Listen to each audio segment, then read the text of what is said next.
And the Anything Podcast. I'm Aaron. I'm Chris. And What's going on? Here we go. So first thing is I've been thinking a lot about sleep. It's a wonderful thing, isn't it? You know how I love the science. Mm-hmm. Well, I always knew as a young boy, I knew that sleep was very good for me and I loved to sleep. Mm-hmm. And there's a lot of people out there that are just go, and, I'll sleep when I'm dead. You've heard that. Oh, yeah. Well, for me, because I had a limited knowledge of how my body worked, but did have some knowledge that that's when you're sleeping is when a lot of repair is done. So I always believed in sleep, and I thought the more I sleep, the more my body will repair itself. So there is a doctor, I could probably look up his name that I was watching, they're doing a lot more studies into sleep. Now, I'm a night person. What kind of person are you? Are you a morning person? Oh, fuck no. Okay. I like to go to sleep. I go to sleep usually like 1, 2 in the morning. That's me too. Maybe a little later. Yep. And then I'll wake up at like between 8 and 9. Okay. But in the winter, it's usually later because it's darker longer. Yes. And it's so gloomy and crappy out. And it's like, but if it's sunny out in the morning, it's like, I feel so refreshed and I feel ready to go for the day. If it's gloomy and cloudy and crap, it's like, I don't feel like getting up. I'm so comfy right now. And then I'll roll out of bed and it's like 30, 45 minutes later. And I'm like, fuck, man, I could have like started working out and been halfway done already. And yeah, I mean, like in the morning, I got to find the motivation to actually sometimes get out of bed. It sucks. Well, we're always told that like you need 8.5 hours of sleep and I'd you say should get up 7, at the 8. crack, and like I always felt awkward that I'm a night person and people are like, you're wasting your day. And it's just like a social pressure that was put on me. Well, it turns out that there's nothing wrong with staying up later. And if that's where you're more productive, that's a type. There's a type. Yeah. And also, yeah, it's different with each person about the amount of sleep that you get. So Or need. yeah, need. Another. Yeah, that's the wordage. So for me, yeah, I do sometimes need 8 or 9. There was a point in my life where I was sleeping like 10 hours. Mm-hmm. But Well, there's probably a point in your life where you're sleeping 15, 18 hours. well, yeah, that was too. not good. That was and not a that good was when time. you were very little. Yeah, that's true. Like But- my daughter sleeps 12 hours overnight and Yeah. then 3 hours or so during the day. So she's sleeping 15 hours a day. And that means it's like you got 9 hours that you're actually awake. Right. And then for me, it's more important if you want consistent good sleep that's reparative sleep, you should try to go to bed at the same time. So if you're going to bed at midnight, go to bed at midnight. I don't 2 give in the a morning. fuck about that shit. Yeah. I always go to sleep like, I don't know. It depends on what I'm doing. Like if I, like tonight, I'll probably if say I was going out to do Uber and Lyft and it was busy and I get home at 3 in the morning, I'll go to sleep, probably 3:34 or something, and then wake up probably around the same time, 8 or 9. That's just what I'm accustomed to. Yep. But then there's other times I'll go out or whatever, and maybe I need to go to sleep earlier. Like the other night, I actually went to sleep. I was probably like 11 o'clock or something. It was early compared to what I normally do. Actually, it was last night. Yeah, it was last night. I went to sleep earlier, and normally I don't, but it just depends on how I'm feeling in that. Right. And that's the whole thing. Like I listen to my body too. Mm-hmm. So like my body was telling, because I'm still in a hardcore workout and cardio multiple times a day because I still want to get down to my goal, which I've gotten down to 184 now. So I've dropped 25 pounds. Wow. Just over a month That's that crazy. I've done. But now my body's adjusted from that honeymoon phase, and it's like, all right, now we need to work on what we really need to and how we need to. So I was going low carb for a little while.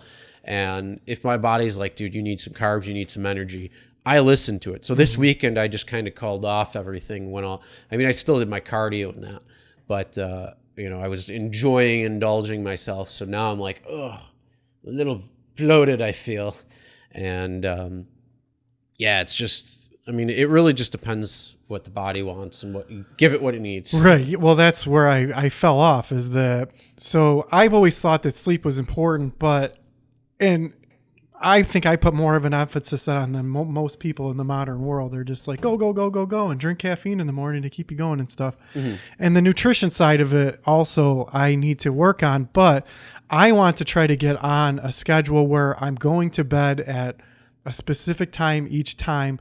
And I will listen to my body where, if I wake up and I'm ready to be awake, then I'm awake. And if that happens after 6.5 hours sleep, then you're good. 8.5 hours sleep, you're good. But if you're not getting good sleep and you're not going to bed at the same time, that's where you got to adjust your schedule. I don't have any problem with the amount of sleep that I'm getting. I always make sure that I go to bed. If I have to work, I'll make sure I get that. I'm always trying to measure 8.5 hours, which usually works out for me.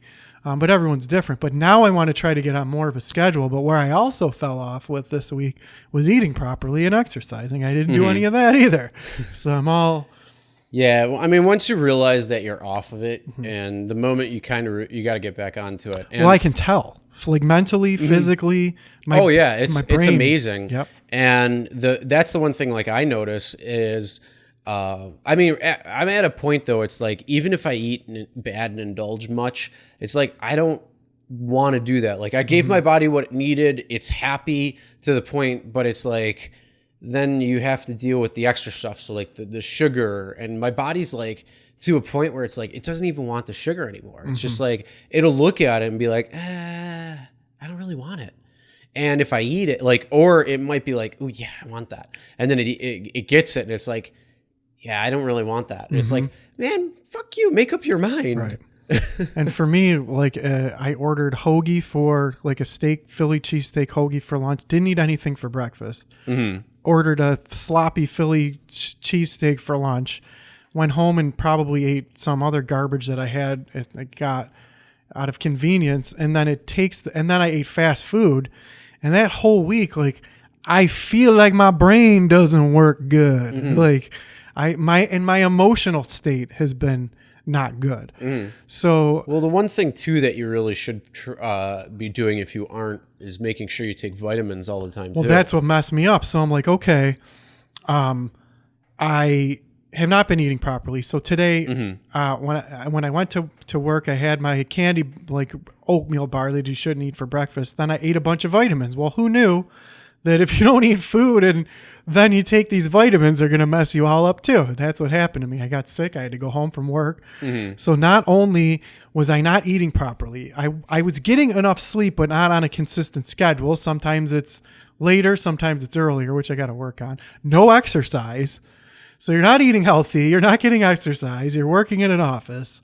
And then you take a bunch of vitamins and get the flu-like without though eating. Without eating. Yeah.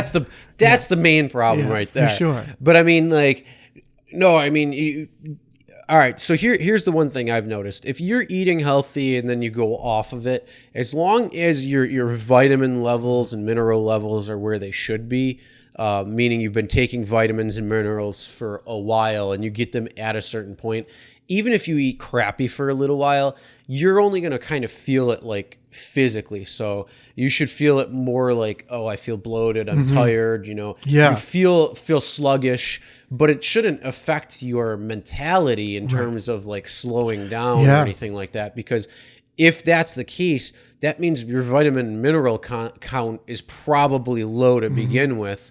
And you got to boost that up. So that means you got to take more vitamins and minerals before. And quality food. Like as soon as I ate fast food, like it affected my sluggishness and my mental. Oh yeah, because that's shitty food. Yeah. Like that stuff is crap. It's such garbage. I mean, even some of the food that we eat that's supposed to be healthy is not that great for us. For sure.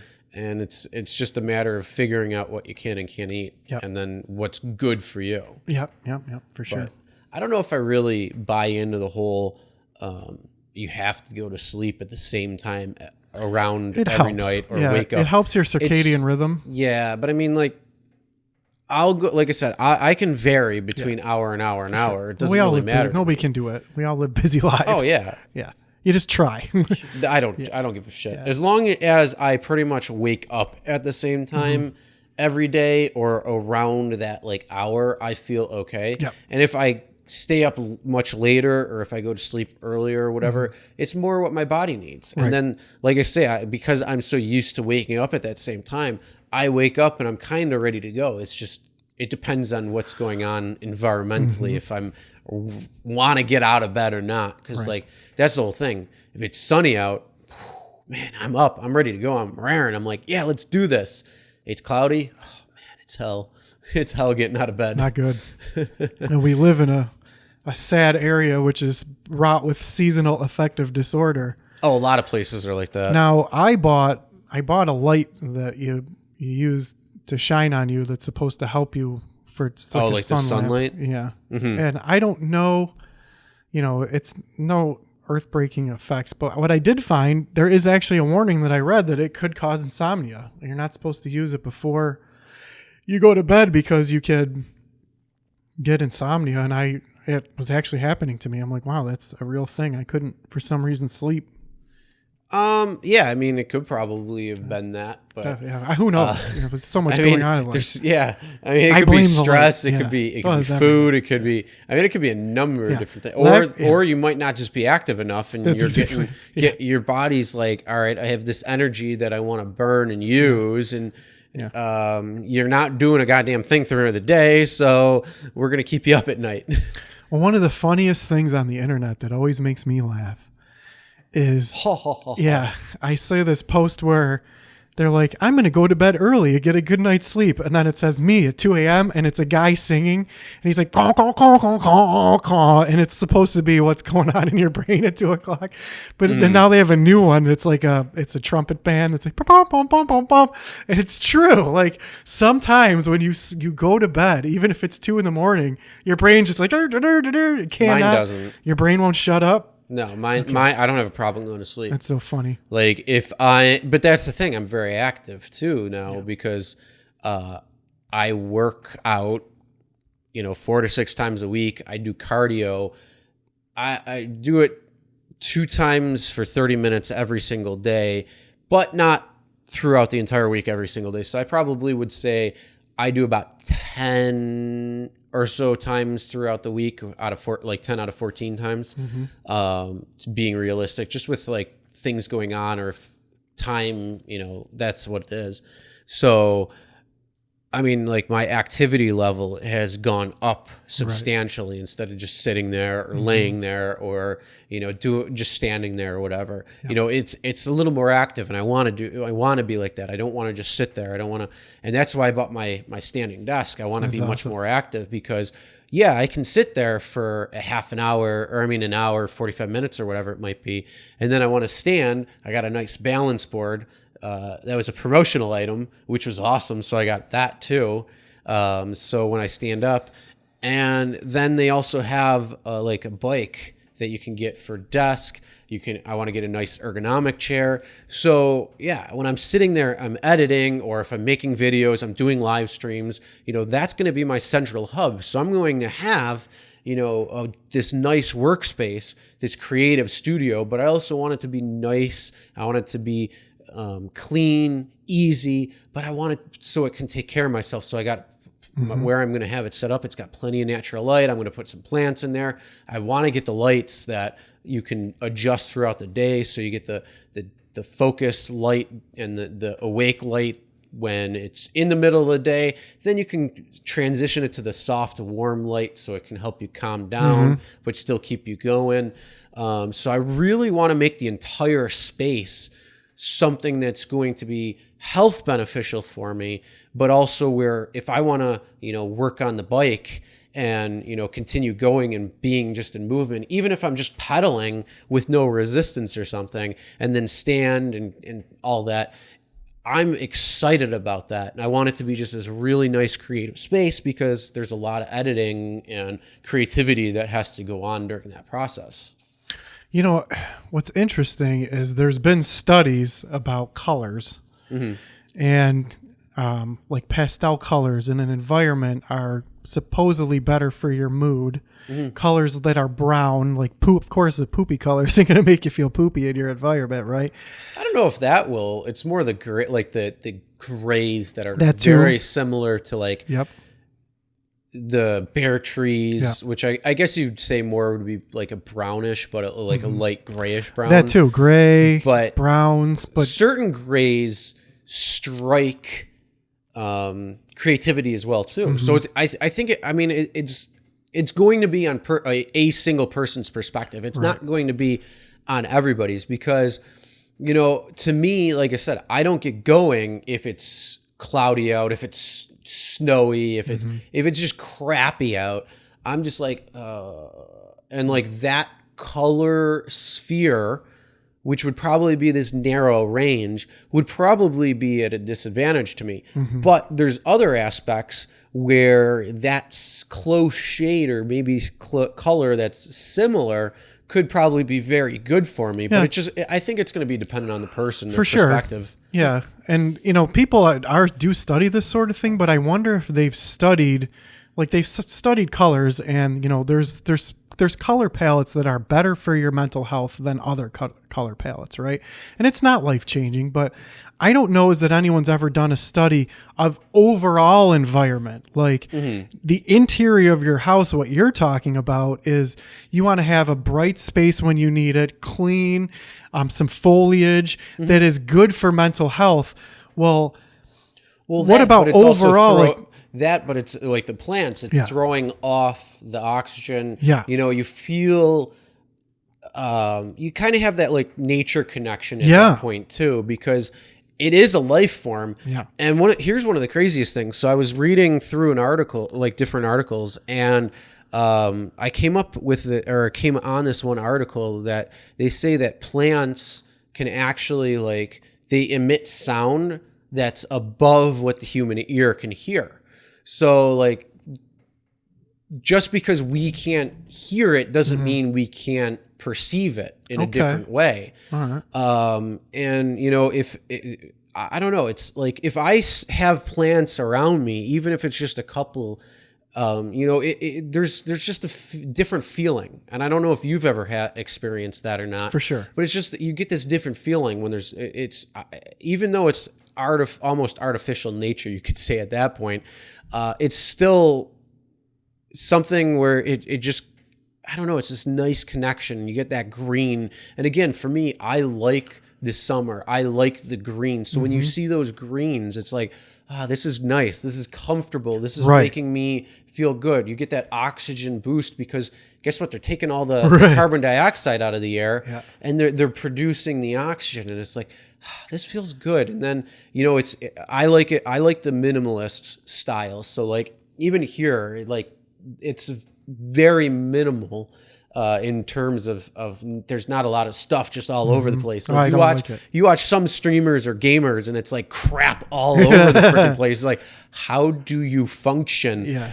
And so it's like, I just like the minimalist style because it's just clutter-free makes your brain calmer too. It does. If you see a bunch of clutter and crap, it's like, well, that's what I mean. So I wonder if I don't know if there's been studies of what is the optimum environment if you could design your own home, what colors to use, what aesthetic, what space, you probably, and there's so much that plays into it. You don't want chemicals. I've been really, they do build homes that are green and it costs a hell of a lot more, just like organic food. To a point. But also with the aesthetic, okay, this wall needs to have a peach color and that's better for your mental health. You don't want it to be brown and poopy and gray, but I don't know is that there's been an all-inclusive study of what is the optimal environment for a domicile, right? And I'm really interested in that. I'd love to do some kind of study where, I'm betting that there probably is. There probably is. They study everything when it else. Comes to that style or that type of thing. But for me, I put a lot of thought and effort into designing my workspace because I want to be able, like I said, it's a place where I'm going to be doing live streams for YouTube. It's going to be a place where I edit. It's going to be a place where I create videos. It's going to be a place where I just do my work. It's going to be a place where I pay the bills and all that stuff. So it's everything rolled into one in a one little area, but that's the whole thing. I want to make sure that it's creative. It's easygoing. Like, so I'm gonna have I'm gonna have a 2-monitor setup, which is gonna be really nice, and I'm gonna get a third. I'm actually gonna do a 3-monitor setup fully. Cool. Right. So I'm gonna have 2 screens that'll be my workspace and all that, and then I'm gonna have a third screen which will have like the calendar and the to-do list and all that fun stuff. So it's just gonna be real simple and easy, but it's gonna have, and that's the whole thing. Like, I want the lighting to be conducive to me. I'm also getting the blue light filter glasses, so it's going to take away that computer strain and stuff. So I've actually talked to a couple of people. You can get the light bulbs without the blue light too, and that might be good. I wonder if that has any effect, because I work in a gloomy office that I don't like. You should try it. Actually, that's the thing. I did a Facebook post because I was wondering, because on Amazon they sell them for like $15, so it's cheap. But I don't know if they're like cheap and worth it, or if it's something where you actually have to spend money and get a real blue filter lens or something. So a friend of mine, she posted on my post and said that a lot of her friends got them and love them. So I mean, I think it's probably pretty good. And yeah, I mean, that's something I want to do, just because your computer screen is going to throw off blue light. And if you're sitting there staring at a screen, no matter how you have it set up, and that's another thing too. My desk will not be against the wall. So like my computer screen won't be there and I'm facing the wall. It's actually the opposite. Like my screens are going to be in the middle of the room. My back is going to be to the wall and I'm going to be looking out. And I like that much better, because you see a lot of people who are butted up against the wall. Yeah. I don't like that. I like looking out. I like seeing. That's good for you. And that's what so like I said, I put a lot of thought and effort, and it's just the culmination of everything. And I'm excited to get it all together. And fucking FedEx, if they ever deliver all my packages all at the fucking same time, I could build my desk already. Yeah. Jeez. FedEx. Oh man. Well, and it's so crazy about nature. So we've talked about this a lot of times. I've been really trying to change my perspective, to reprogram, to adjust, to assimilate. Well, one of the things that I love is going for the hike at, I go for the hike at the Eternal Flame in Chestnut Ridge Park. Yeah, that's a beautiful spot. It's beautiful. But when you get down into that ravine and there's the water flowing and there's the rock face, but you're in nature. And I remember seeing a little mouse I've never seen before. I understand the name of a titmouse now. I saw this little tiny thing running down the... Wasn't it a field mouse? It was a titmouse. Okay. I'm like, that's a titmouse. I've never seen anything like it. It was much shorter. I don't know if that's what it actually was, but it was Probably not a field mouse. Because they're small. They're tiny. They're like yay big or something. This thing looked like Fievel Goes West or something. It was much... my friend... And I've seen mice before. They... the church that I go to has one that they ate all the food in there. I've seen them scurry around in my buddy's, garage in the outback. I've seen them. This thing was much shorter and smaller, but I was and watching the birds build their little nests. But you just feel like when I go there, I've always said that politicians or people who are in power, they want to make decisions, should have to go on this hike and get into nature before they come and make these decisions. Well, I think they should probably masturbate or have sex that too. or something beforehand too, so you're not all up in craziness. Going out with the loaded gun. But then they also shouldn't be taking money from super PAC or something like that. But that's the whole thing about politics. But no, for anybody who's not listening, for listening who doesn't know what the Eternal Flame is, which is it's a park in Chestnut Ridge State Park in Western New York, just outside Buffalo. And it's this beautiful trail that you walk. There's 2 trails you can actually get there, but the main one, you kind of walk down. I mean, you kind of walk past it essentially, going down, because you're a few hundred feet up. And then once you hit the river basin, then you kind of walk up the river and the banks. and get to the point where it's this waterfall, and then it's a natural gas pocket, and it's this little flame behind the waterfall that just is constantly running. And it's just an awesome thing, is where fire meets water, essentially. It's so cool. And Right in our area. The thing that I really like about it is when you're walking in, and really no matter which way you go, there's a pine forest that is it's just beautiful. it's the beginning part, Yeah, and then you essentially. walk down into the ravine, and that's really nice, and there's a lake down there. Then you get to you actually pass a couple waterfalls. There's one on the right-hand side, and then you get to the actual eternal flame, and there is that natural gas pocket in this tiny, it's not very big. It's a tiny little cavern. Yeah, it's you know, like a couple it's 3 feet like wide. The flame is like Yeah, it's essentially small. like a tiki torch. Yeah. Like if you got a tiki torch, it's Yeah. I mean, it's like probably like that big. It's just Yeah, it's but it's just the one only little tiny flame. yeah. It's nice. It's the only thing that's like that in the whole world, where there's a natural gas spout behind a waterfall, and it does go out, so you have to light it. But big deal. It's so cool that it's in there. But it's a beautiful walk, and every time I come out of there, what is the issue is that when you go in there, you just leave all of your day-to-day bullshit. human interactions, or like things just you really get. I guess you get perspective. You're like, oh, man, once you get out, it's nature, man, and people really need, I think, to get. So Get that back was into helping me. nature, yeah. But it was interesting to learn about your plants. So here's what that goggle guy says, who knows everything. Goggle guy. Yep. Plants emit Who is audio. Goggle guy? Yep. I don't know if I'm pronouncing it. Is it Google? Okay. Oh, you're talking about Google. Okay. Plants emit audio acoustic emissions between 10 and 240 hertz, as well as ultrasonic acoustic emissions within 20 to 300 kilohertz.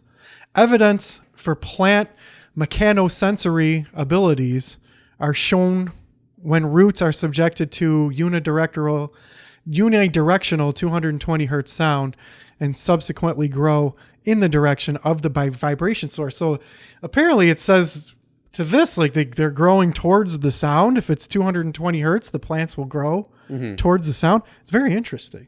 I didn't know. So they'll grow towards your voice, I essentially. guess 'cause so. you- Is this my voice? your voice is going to go between 220 hertz. I mean, does that make sense? Everything's a vibration, right? So Well, it to would a make point, sense that a sound wave would come out of a plant. It's a vibration. Well, it's just putting perspective that there's a lot of things that we don't perceive or we don't know because it's not necessarily audible to the human ear. But that doesn't mean we don't know what effect it'll have on us. So like if you go sit in a forest and there's nothing around, like no traffic or anything that you have to pay attention to, no horns, nobody or anything, you go in there, you can start hearing like the trees speak. Like it's this, you hear them crack and you hear them move, and you hear differently. Like it's almost like when you are in a really well lit area and then you go into the dark and you just see like nothing. It's just blinding.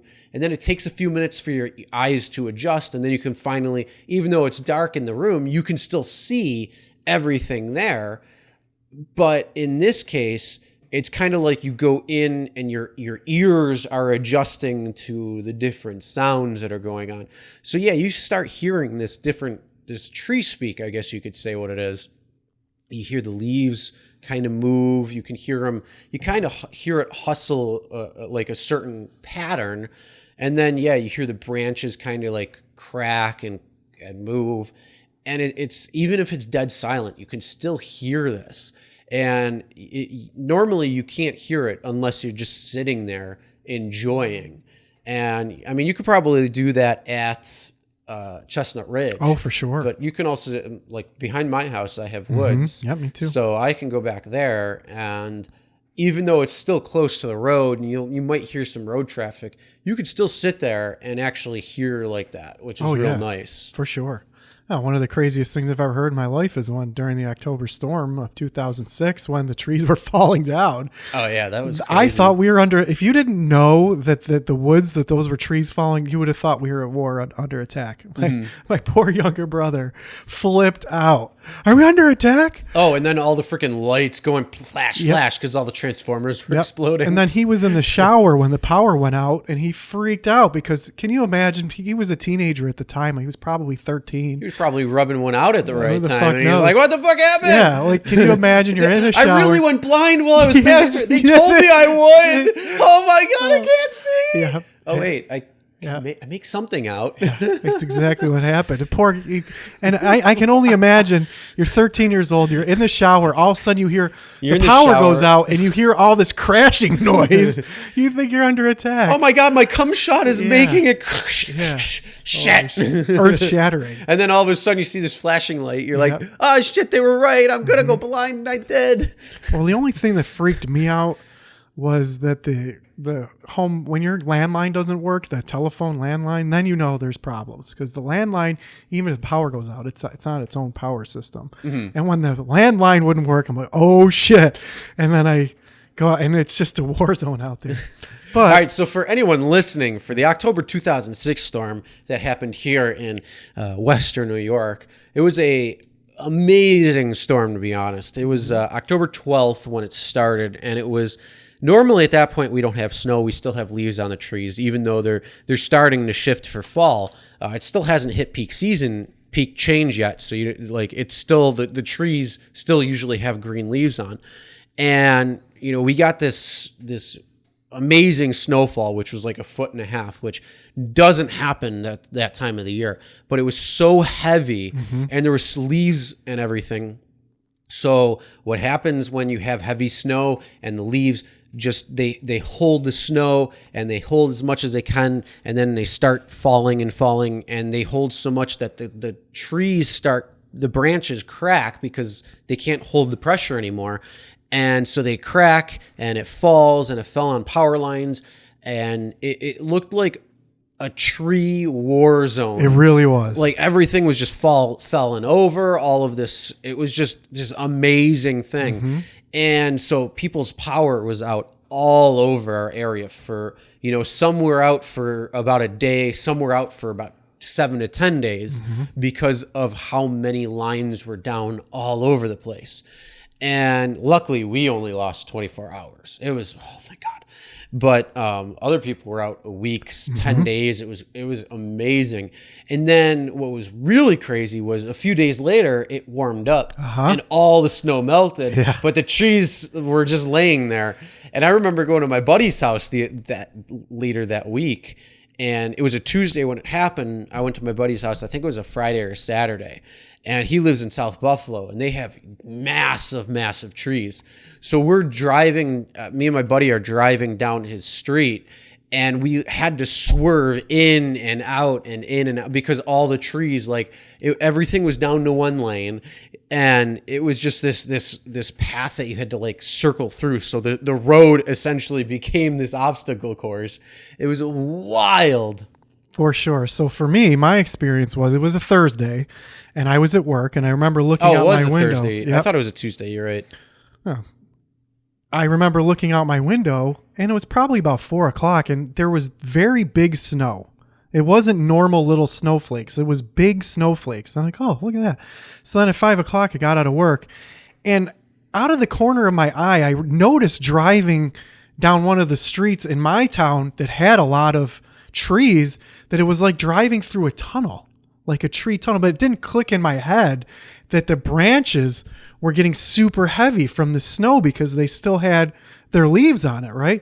So I get home, I'm going about my business, and all of a sudden I start hearing this noise and the power goes out. And one of the transformers, a tree took out a transformer by my house. So I called my lover at the time, my girlfriend, my pseudo girlfriend. I don't know why you're quoting. Lover. Quoting. Yeah, do we call it in quotations? This is my lover. Just say it was a lover. It was, at the yeah, one point, a lover. You did love her. It's I just did not love a her. lover. Yeah, I did love her. And that was before I knew the definition of love, but we'll talk about that later. So I called her, and she's like, come over to my apartment. I'm scared. There's a noise. And I come outside, and I start noticing, oh, shit, all these trees are falling down. So I go to her apartment. First thing I wanted to do is check on my brothers, make sure they're okay, because they were teenagers at the time. But there were down power lines. And, and they were I'm like, holy shit, I'm in my car. I'm like, I don't know. Am I going to get electrocuted? I don't know. Got to my girlfriend's house, and all night long we could hear this.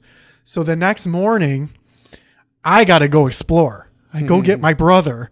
And again, he's a teenager at the time.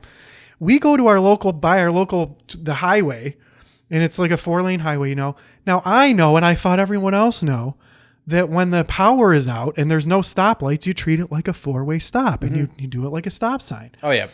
Everybody's a fucking retard when it comes to it. Oh, I thought everyone knew that. Like, okay, so we get up to, and I'm going to go across the highway. I'm not going down the highway. I'm going to cross the highway. Well, there's a semi truck coming down the highway, and it didn't stop for the out red light.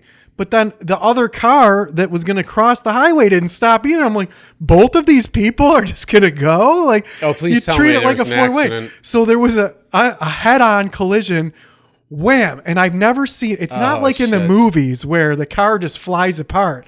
And this, I'll never forget. Oh, no, it crunches, and then it's like... That's exactly what happened. Oh, yeah, but this crazy. car spun around a bunch of times, and I'll never forget. It was a blue-haired. Like, it was like a Marge Simpson blue hair in there. How about a steal? I'll never forget that person's head whipping back and forth as they spun around. I'm like, holy shit. My brother freaked out. He didn't know what to do.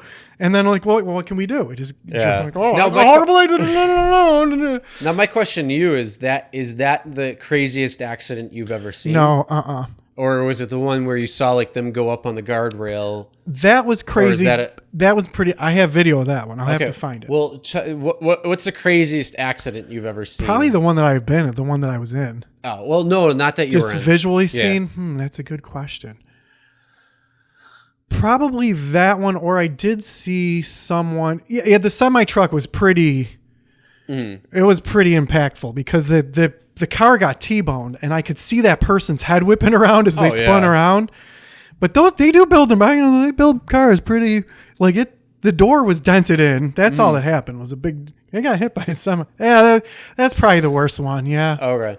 Yeah. Well, I was just curious because there's certain ones that you could see. That's it. And they're just kind of like burned in your head. Like I was working at my one job. This is I don't remember. It was in winter a few years ago, and I'm going down Delaware, by the circle right there by Lafayette, and Bidwell, I think, all that right there, and then you come up, you got Hatches, and you got West Delavan by the grave, or the cemetery right there. So I'm coming down from the circle, going towards West Delavan. And I'm actually going towards the 198. But how you got that turn there and the way the lanes are is really messed up. So if you don't know that area, you're going to cross the lane. But here's the crazy part. So it's a 2-lane, and in the left lane was like a grease truck. So like the ones that go collect the grease from like fryers and that. Biofuel. Yeah, but it wasn't. It was more like they had the 55-gallon drums. Okay, and they got the vacuum and all that stuff like that. So they had like kind of like the flatbed, and then there was this car in the background, like to the left or to the right, in the right lane. So they're driving, and the truck is a little bit further ahead than the car, and the truck just, I don't know if it didn't realize that there's a second lane right there or what, because you could tell, but it just decided to turn literally into the car that it was coming. Like he's just started turning in and hit the car. And then he continued forward because you hit this car and you're like, oh shit. And then the car, like, he starts slowing down, but the car continues going, but on a new course. Instead of going straight down the road, now it's going towards the buildings and the sidewalk. And so it continues to the sidewalk. And because it's the winter, we have snow mounds and that. So it hits the snow mound and just flies straight up into the air. Like it was probably a good 70 degrees north of actual like being on the ground. Just goes up and then falls right back down. And like she had her hands gripped on the steering wheel as I'm driving by, and her face was just like, oh my God. And like that just was burned into my head. And that, like, even though it wasn't that bad, it was just pure stupidity on that person's part, on this truck's part, that just, you're in the left lane making a right turn into a parking lot, and you don't even look, you're not even in the right lane. Right. And it's like, I wish I had a dash cam at that point, because holy freaking hell. And it's like if I didn't have an appointment that I had to be at for my one job, I would have stopped and like taken care of, but unfortunately I couldn't. Right. And it was just like, oh man. You know what? There are things that are burned into your brain. When I was on Allen Street for my friend's birthday, there was a guy who, I don't know whether, I think he was on PCP. A drug, it doesn't matter. Something. It didn't seem like alcohol, but he was just fired up. He had this purple silk shirt on, right? And he's screaming in the middle of the road, something like, I'm this person, blah, blah, blah. And we're looking at this guy flipping out. And he's walking up and back in the middle of the road, screaming. He's yelling at the people at the bar, screaming at them, you don't know who I am. Do you know who I am? And he was an older guy. And then he got into his car and got on the sidewalk a couple bars down. I'm like, holy, and I'm out on a porch, like there's, some just like 2x4 awnings type fence thing that are holding people onto it. But I'm out on the balcony of this bar. And down the way, I see this guy he gets in the car. I'm like, that guy's getting in his car. He gets in the car, he gets up onto the sidewalk and starts driving down the sidewalk Jesus. towards us. So it's me and my friend, and now I videotape everything back then. I used to record everything on my phone, and I don't know why this particular time, the most important thing that I've ever seen probably in the past 10 years, I don't have my camera out or my phone out to get a video. Oh my God. And fail. nobody else. Yeah, horrible fail. So we're just watching this guy come, and I'm like, oh my God, he's coming right. So people are like jumping out of the way. He's a couple bars down, right? Keeps coming. So then I'm like, oh my God, he's getting close to us. So I jump up on the railing and get ready to do like a commando maneuver. If I have to jump out of the way, I'm not getting killed on this porch. People get mowed down. They do. So I'm up on the 2x4s getting ready to jump either backwards or forwards if this guy's coming at me, or over his car. I'm not getting run over. Well, my friend behind me grabs onto my belt. And he's like trying, I'm like, dude, let go of me. I'm like, I want to be able to maneuver. So the guy, right before he hits people, he gets into the street and drives around the corner, right? I'm like, holy shit, did you see that? Like, oh my God, that guy's going to jail, right? So about 20 minutes later, I'm like, I can't believe that just happened. Guy's nuts. So all of a sudden, he comes back. He put on he had a suit. He was an older gentleman, and he had a nice white hat on with a white suit and a silk shirt. So he had only his silk shirt on when he's screaming and yelling at everyone. Oh, well, then all of a sudden he comes back, and now he's got his little nice hat on and his suit, and he comes around, and then he gets back in the street and starts yelling at people again. First, he comes walking out of the side of the building like nonchalantly, like we're not going to notice it's him. I'm like, hey, that's the guy. And then all of a sudden he gets in the street and starts yelling and screaming again. Now, I don't know how this guy did not get arrested for doing this shit. I know, right? Yeah, and then someone finally, I don't know if he had a friend or someone, like dragged him around the corner. And then I lost, sight line of him. I don't know what happened to that guy, but he was able to cause a ruckus for a good half hour. I bet he was the same guy who ran into the people on Chippewa. Probably. I saw that. That was earlier this year too. Yeah, that was a young guy. I want to say that was in springtime, so that was just a few months ago. Hey man, it wasn't that long ago. I don't know what that guy was on, but he was just jacked up, screaming, "You don't know who I am!" He was sweating. You could see like big, gigantic sweat stains in his purple suit, and that's one crazy thing I saw. The car that ran up the railing, where I was a hero. I have that on tape. We'll play that sometime. I remember I saw a drunk driver that had turned out to be when I was a teenager, turned out to be my girlfriend's dad. He went up and took out a bunch of mailboxes and then crashed into a tree. I saw that when I was going to her house. I saw in the Twin City, that same highway where the semi-truck, I did see a pretty bad accident there. Oh, you want to know something really crazy that I caught on camera on dash cam? So, on Twin City, or not Twin City, is it? No, it's actually Niagara Falls. We know where Niagara Falls Boulevard and 425 cross. There's the way down there it's, from far yeah, away it's right from near our area. Walmart. Yep. Okay. And then they have like the Tim Hortons, and that's right there. But you got the Five Corners right there, and you got the railroad going literally through the middle intersection. I was on Niagara Falls Boulevard driving towards Niagara Falls. So he was up in front of me to the left. There's this truck that's coming as a train is coming, decides to go in front of the train to make the turn to come down Niagara Falls Boulevard instead of waiting. And dude, the train was literally right. Like he just made it by the train. Like this was like out of the movies type thing. Like if somebody's following another person and trying to get away and they just escaped the train. It's like, there's the train. And I have it on one of my YouTube videos that I posted. Holy crap. What area is it in?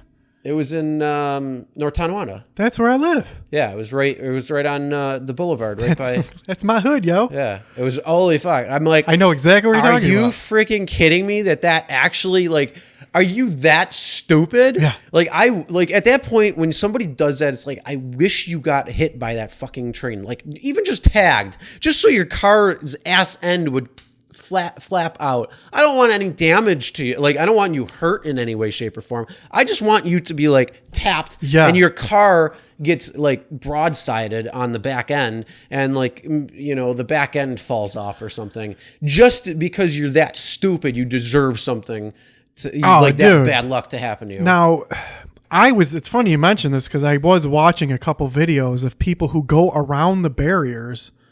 And they got hit. Some of them got hit. Mm-hmm. Like, wait, the barriers, don't go around the barrier. And I almost got hit coming back from, I don't know if you went to go see Nerds Gone Wild. It's a great band. Everyone should go see them. They're awesome. In Lancaster. And where, at the Cove? No, it was not at the Cove. It was at the Lancaster fair that they have now. Oh, you're talking about for the 4th of July? Yeah, I live in the Wheatfield area where you're talking about. So I'm not familiar with is it the Lancaster Lancaster days? It's like it's like the 4th of July celebration. Yeah. Because they do it the weekend or the few days before the 4th and the 4th itself. So I'm near our friend that we don't talk to for some reason anymore, whatever. That's all right. Yeah. Not the one we normally talk about, the other one that we're not talking to now for some reason. Well, by her house. Oh, okay. Yeah, I know who you're talking about. Yeah, we didn't oust her from the island. I still am cool with her. But anyway, I don't know why. That's so bizarre. Hey, people it's falling out. It's all on her. It is. I agree. So it's unfortunate. Yep. She was a hoot. She got a boyfriend. Good for her. Yeah, but still, it's like there's things you got to do. You know, there's cards nights. I liked her. What's fun. Yeah, she was good at cards. So I was coming back from her house in my Mustang, and I went to go. She has train tracks by her house. There is no, and normally I always check to see if a train's coming. I almost got hit by a train. Mm-hmm. Well, that's the one that's right there is a test track. Oh. So there's not that many trains that go on that one. Oh. But then when you go further down where there's the dual, that has the ones that drop. It has the barriers that'll drop down. The one that I was going, the one where it's just a single one. Yeah. That's a test track. So there's not. Would there have been a train going down there at night? There can be, yeah. Because there can be, but not often. It's a holding track. How I got bamboozled was because I'm going uphill. I'm in my Mustang, and there is trees and everything. So there was no field of view. And all of a sudden, I get up on the thing. I'm like, oh my God, a train's coming. Luckily, just missed me. I was that jackass that almost got hit by a train. Well, wait. Because the one, there's on the same street, there's a 2-track, and then there's a single track further down. Okay. The hill is the 2-track, and All that's right. where trains do go down often. But it has the barriers. The one that I went over didn't have. I don't know which one it is, but it's in the neighborhood. I'll have one I have didn't have the things. Because the one that doesn't have the things, it's flat. There's no hill.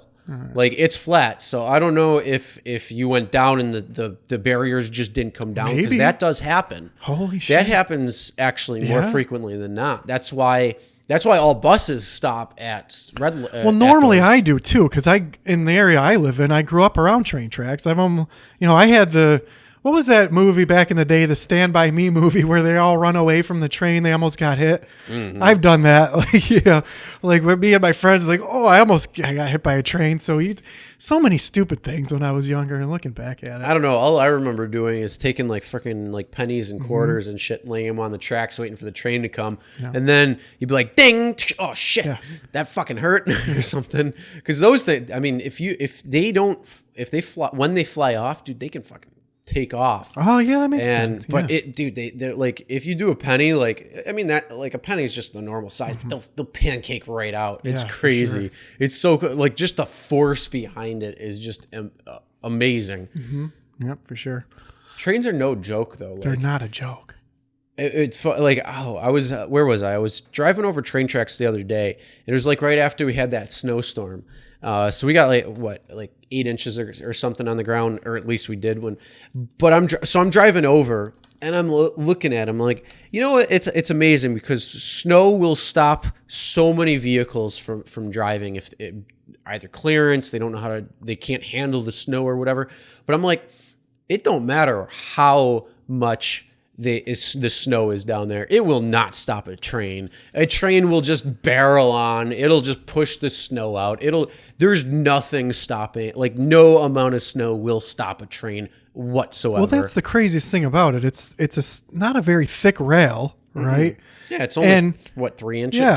3 inches. And for the wheel. amount of hauling power that those engines have too, like those train cars that are hundreds of cars long, Oh, they that's could be a up, lot. They could be Yeah. up to like a mile long. for sure. And it's like it. I mean, it takes a lot of power and force to get it going. But once it's going, you ain't gonna stop that No, you thing. can't. And it takes. I mean, it's an extremely long time for it to stop. Yep. And like it ain't gonna Yeah. stop. So like the snow, and it's just funny because you see the track and you just see like the track itself. And then, the snow is like cleared off where the tracks are because the train will just go right through it. And Sure does. nobody cares. Yep, like butter. It's like, nothing, no big deal. Could you imagine around here it's relatively flat. Could you imagine being in one of those like if you're going through like a Rockies or something? I don't know. I'm sure they have rules about where you can go, but trying to drive one of those things where you got a lot of weight behind you and you're going downhill, a downhill grade or something. I don't know. Do Well, they have a challenge? Is it challenging for them? Well, trains, because they're only allowed a certain, like you can't, like there's only so much grade. Yeah. That's why you go through mountains. You don't go over That them. makes sense. You might go around them, but you're going to go through them more than. Why do you think when they did the trans coast railroad, it's in Salt Lake City, Utah, or it's in Utah, like the point right there, like near Salt Lake. So, you have this amount of country east of that, and then you have like this amount of country west of that. It's because they're going through the Rockies. So they were digging through the mountains and, but yeah, I mean, you can only go up and down so much in grade, and you can only take a turn at such a Right. degree. Yeah. And where there's hairpin turns, you have to be at like 5 miles an hour. You can't be fast. So did you ever see that movie? It was the train breakaway, like Unstoppable, I think it was called. Did it have what's his name in was- it? I believe it was Danny Glover, Denzel Washington. Denzel. maybe. Yeah. Yeah, it was Denzel Washington. I forget the other guy, but yeah, they like the train was under power, like it was a mistake, and it was just going, and then it got up to like a ridiculous amount of speed, and that hairpin turn that's supposed to be in Pennsylvania, but really isn't. It's in like Michigan or somewhere. But they did it for moviness, and that's a real hairpin turn, but you can only go like 5 miles an hour through it because if you're going any faster, yeah, you could derail.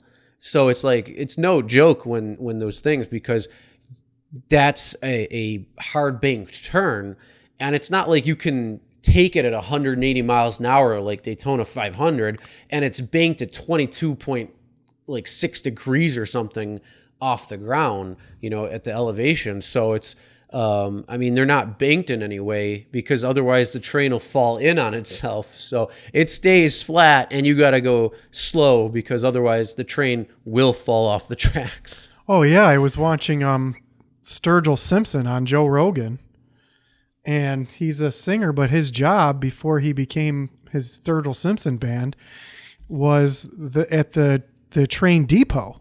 Mm-hmm. And he was talking all about how, derailments, if you don't do this right or you don't do that right, there's going to be a derailment. And he was talking a lot about the dangers of it. Did you ever see the people on like YouTube or something that they're so excited to see the actual engines of the trains, like oh, that's the HO5, oh my goodness, there it goes, and they're all excited. Oh yeah, some people take it to it. Yeah. All right, so we covered trains. Yep, sure did. Now we need to go to planes and then automobiles. Which is a movie that was filmed around here, by the way. Yeah, it was down 219. Yep. In the South Towns. Great movie. It was other parts too, but yeah, that was Planes, Trains, and Automobiles with Steve Martin and John Candy. Yes, great movie. Jinx, you owe me a Coke. But yeah, let's go on to planes. Okay. No, but planes are actually pretty cool. They are cool. What's your favorite one? One that takes me somewhere where it's warm. All right. I don't really give a shit. What about the SR-71 Blackbird? That's pretty badass. I could go supersonic and be anywhere warm real That's fast. The one. And then I'd be stealth. So you wouldn't know where I am. You know what is awesome to me is that thing came out in like the 60s, right? Somewhere around there. Yeah, it was the technology back then in the 60s. Mm-hmm. Man. And that thing. Well, to a point. I mean, look at the technology now. You got the XM7B or whatever the hell it is. The mystery space plane? The mystery space plane that the Air Force puts in for like months to years on end, and nobody knows what secret payload is in there or whatnot. And it just orbits the Earth. Yeah. You know what I think it does? Masturbate. That's what it's doing. No. I mean, it might, but there's other satellites for that. There's also webcams that, or when you're looking on your phone, you're like, oh yeah, and then there's a camera that's staring right at you. Yeah, how do you think I've been making my money? But no, you know that Black Knight satellite that they talk about? No. Well, there's this it's called the Black Knight satellite, and it's been orbiting Earth on and off for about 13,000 years. They've been saying. That's where they think. So it's this unconfirmed satellite is what they're saying. So it's semi-conspiracy theory, but there's like a lot of different people that talk about it at different times throughout history, and like it doesn't have a specific orbit. Like it'll go away, it'll come back, it'll go away, it'll come back. And like there's times where it's confirmed, but there's times where it's like it's not official. And they don't know what the fuck it is. What? And when they found this thing, and I think it was Russia who found it first, like in the modern era, like our modern era. Yeah. It was before satellites had the ability to go in geosynchronous orbit, or whatever that terminology is. Yeah. No, you said it right. That's right. And it's in an orbit that is still unable, or apparently unable, to be done by our technology today. So it's this really interesting satellite, and there's a lot of things behind it, because they're like, so 13,000 years ago, I mean, what if it was just us? Like us 13,000 years ago, and then we got wiped out, but what's in space isn't necessarily going to be wiped out. Right. Like they could have launched a satellite 13,000 years ago with the technology, and it just got wiped out, maybe because of the asteroid that hit 12,000 years ago, 11,800 or whatever specific in Greenland, and it wiped that out. And then there's all of this theory that could happen, and uncovering the truth, especially like Göbekli Tepe and all that. So it's not like out of the realm of possibility. It's just we don't have the knowledge to know. Or it could be an alien satellite that could have came in, and maybe it's, I mean, who knows? But yeah, it's called the Black Knight satellite. It's pretty fucking interesting. That's super interesting. And so I'm wondering if the XM7, I think it's the XM7B. I wonder if that just once it comes into orbit or they find it, because it can disappear out of nowhere and then just somewhere else. So it's like, all right, well, maybe they're going up to try to find this thing and do studies on it and figure out what it actually is. If it's something we put up there, or if it's something that aliens put there, or if it's something that who the fuck knows what it is. Right. But it's this wild fucking thing. Either way, it's pretty interesting if you look into it. Yeah. People should look into it. Reminds me of the book Sphere, which they turned into a movie. Yeah, I was just gonna say it's a movie, isn't it? Yeah. There's only, I've said this before, there's only one book that does a movie justice, and that's Fear and Loathing in Las Vegas. It stays true to the book. You mean there's only one movie that does the book justice? That's probably what I said. Actually, I don't really know. Yeah. I'm not sure. But it's the only one where the movie lines up with the book well. Right. Yes. But what about the Lord of the Rings? They did. It's great. Oh, they did a great job. They just had to leave a lot out because otherwise it'd be 10 hours a movie. Yeah, for sure. Well, so Fear and Loathing in Las Vegas is word for word right out of the book. They don't change anything. There's no adaptation. It's right out of the book, right?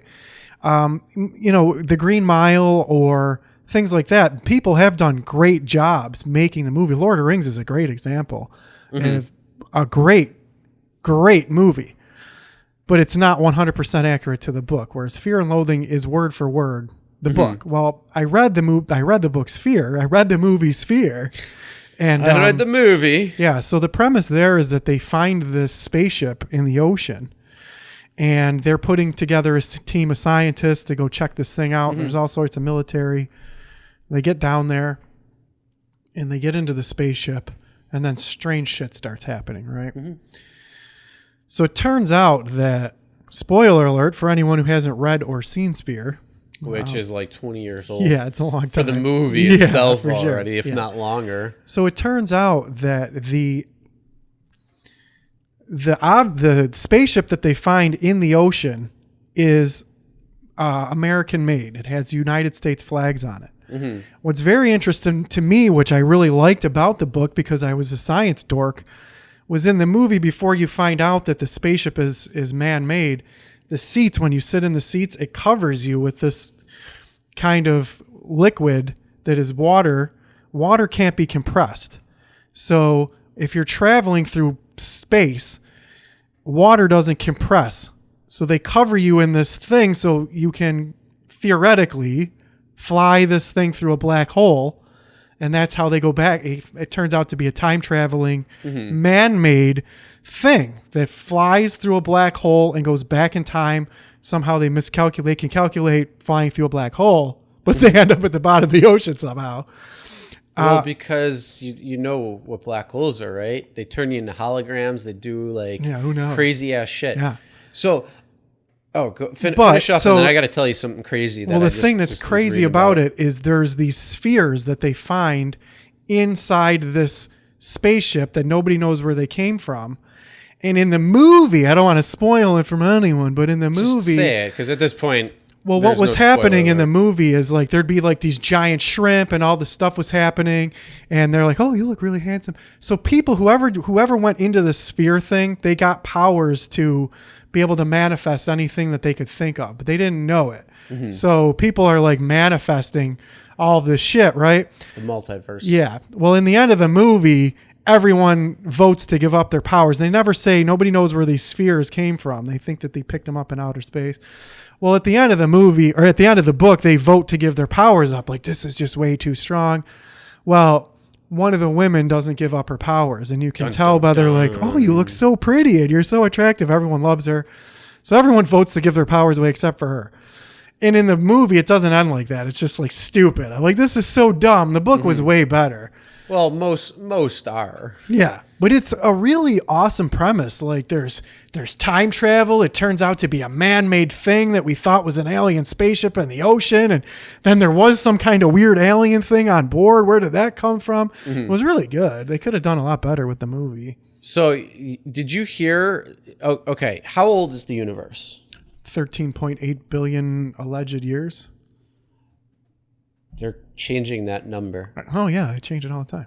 They're saying it's only like 11.4 or Oh, something really? now at this point. Yes. Oh, And the reason is because the Hubble constant yeah, of which is the expansion of the universe Yes. is changing all the time. Yeah. Like they tested it at one point, Mm-hmm. and that's how like with the calculations that's how they got about 13.8 billion years.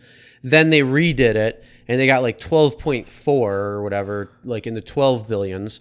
And now it's they recalculated it again, and it's like I guess the growth factor is like 50 point something miles per second. yeah. So it actually would bring it down to like 11 billion years. So they're shrinking the amount of time since the Big Bang, or that they think because of this Hubble constant continues to change. And so they're trying to figure it out. But yeah, to me, it was pretty interesting. So they're coming up with like these different numbers, and like 2 billion years is a That's big a- fucking yeah, difference big at this yeah. point, because 11 to 13 billion years, 2 out of 13 billion years is like close to 10%. Mm-hmm. So that just changes everything. But did you hear about the stars that are older than the universe itself? No, by I didn't hear about certain- those ones. Yeah, there's a star that's 190 light years away, and it's begins with an M, and I forget what the name of the star is, but it's calculated to be around 14 billion years old, and it's their calculation. I mean, the way they calculate it is wrong, because what they're doing is they're like calculating the amount of helium that's coming off of the star, and then they're because when they originally did it, it was like 16 trillion years old, and they're like, that doesn't Yeah, work. can't be right. And then like they redo it, and they're like, oh well, it brought it down to like 14.8 trillion years, and it's like, oh, that still doesn't work. So now they're like, oh well, we got to like reevaluate it to like measure the oxygen in it too, and like all these things that they're trying. So it brings it down now to about 14 billion years, which is still Yeah. off of what the time frame should be. Now, I'm no astronomer, but if I recall that there's the Hubble constant, right? Mm-hmm. And then there's some other measurement that they're using to try to gauge.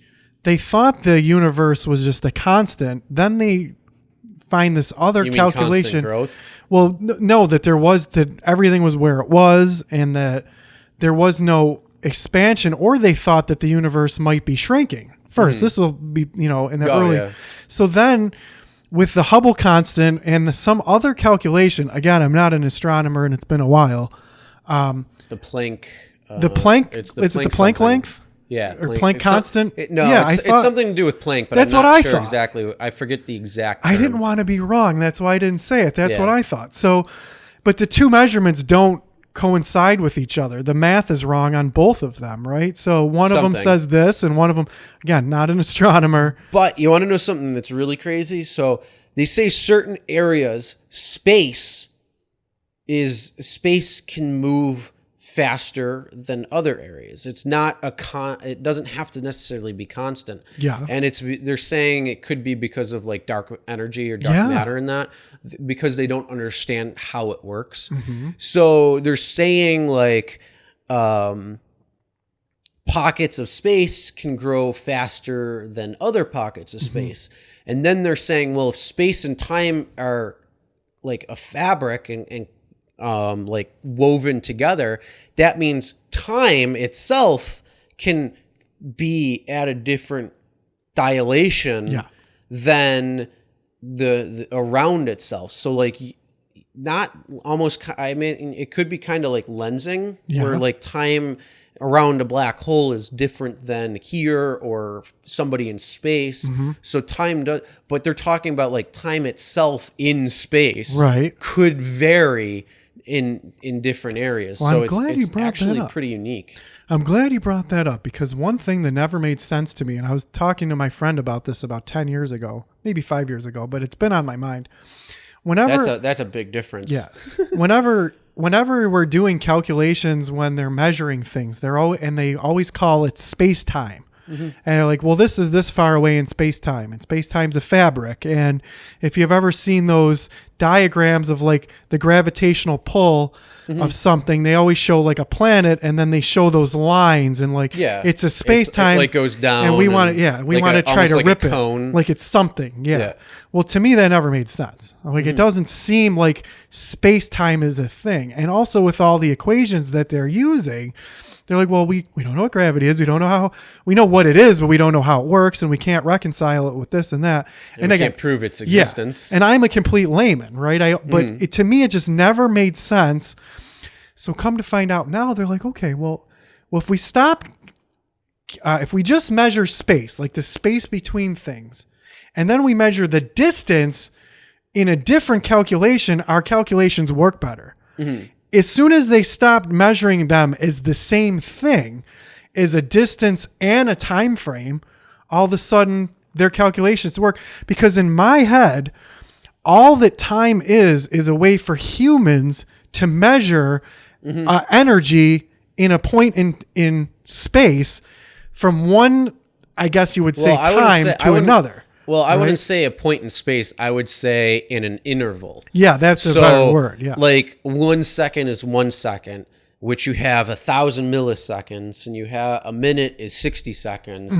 So it's and like, you know, that's the tool like that humans time use. is time, and like we measure time, and it always goes forward because there's like it's just progressing. Yeah. And in my head, there is no forward or backward. There's only energy. And what we're calling time is the way that we're measuring the change in energy, right? So if you think of the universe as just energy in different states, and it can change from one form to another, but it can't be created or destroyed, as soon as they started taking that time aspect out of the calculation, and again, I'm a complete layman, I don't know what I'm talking about, but the articles that I've read recently is that they're using these new calculations that are making more sense.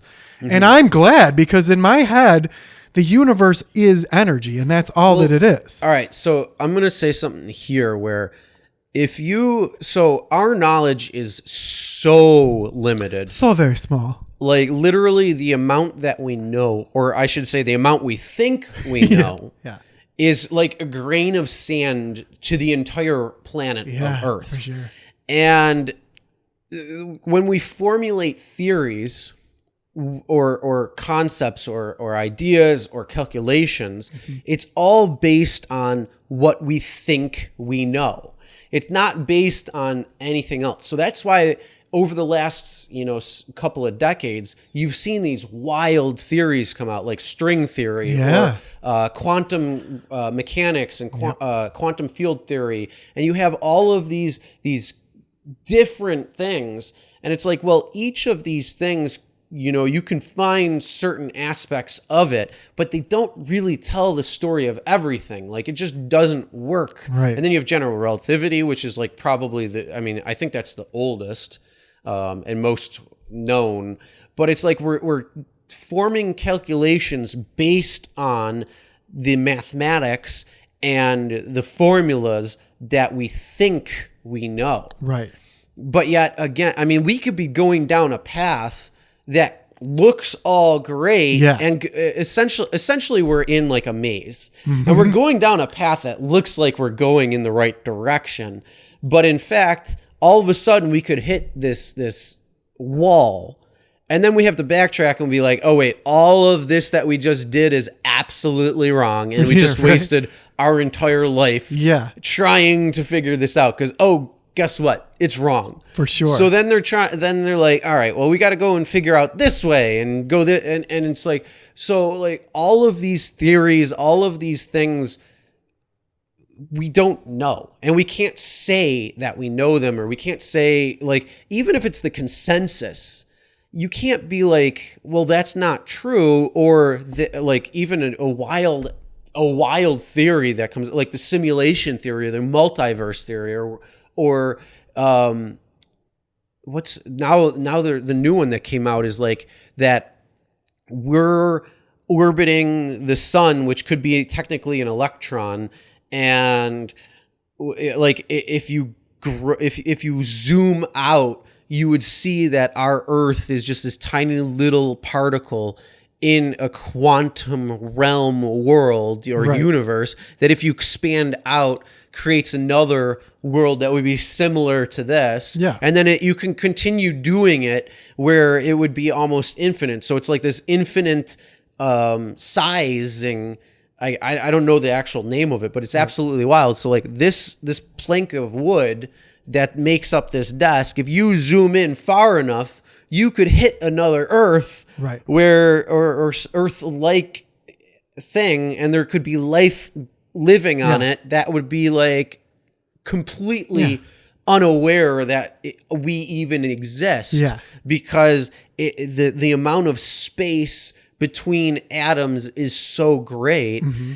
Just like the amount of space between galaxies is so great. Like the Milky Way galaxy could just be an atom. Well, that's what I heard a scientist explain why they don't think that that's the case.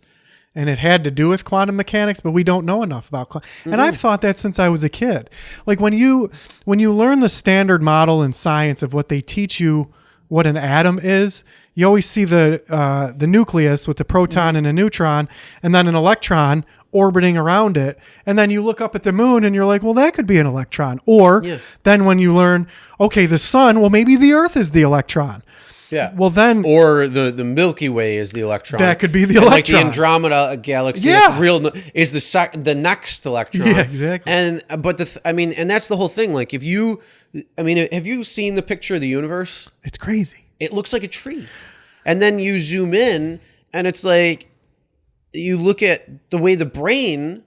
I've seen one that functions. looks like neurons. Yeah, and that's exactly what it Okay. looks. It looks like a tree, but then you see the way the brain fires, and it looks like a tree. Yeah, and then you seen see the that. tree, and it's like, because the way the tree is, you have the leaves and the branches and that on top, and then you have the root system underneath. And you got the trunk, and it's like this. Even though it's the sizing, so it's like, how is that could be relevant? Right. Like we could be in a plank of wood right now. Yeah. We just don't know it. Yeah. And we could be, I mean, that's the whole thing. It's like there's so much that we just don't know. Yeah. And it's the craziest thing, because it's like all of these things could be just wiped out with the discovery of something brand new that we just haven't come across yet. Like, okay, electricity works by, Ohm law, and works by like all of these different factors that you can say, okay, well, I have this and this, but they test it all the time. So like Tesla's testing it with their cars and their output, and putting it in AC versus DC, and how the motors and the batteries can charge and discharge. And so they're changing, they're evaluating all this, but it's based on technology or a law process or a theory process, because actually electricity is still a theory. It's not a law. The only thing I think is Ohm law when it comes down to it.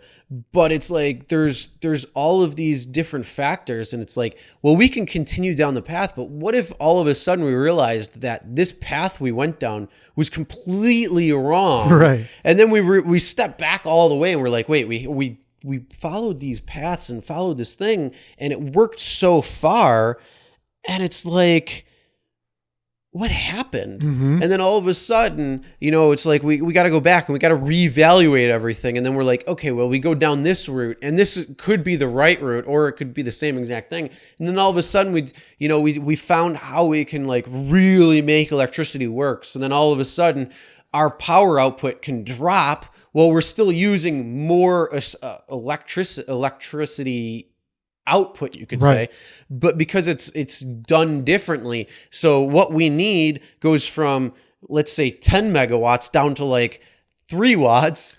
And it's like, whoa, wait, what? Yeah, just by using different materials. And that's why I love science. Well, not even just materials. I'm just saying like the how everything works, whether Right. it's rectified one way or Yeah, the oh, other. for sure. And it's amazing. And it's, like I said, it's I don't see the thing that I don't know, or I never understood why this happens. And I don't know if it's because of pride. I don't know if it's because of like a team mentality or tribalism or something that it comes down to. But it's like, if your theory stands up and it becomes generalized scientific consensus, Yeah. or historical consensus. Let's use the way the pyramids were built. We say that the pyramids were built 4,500 years ago by the Egyptians. Yep.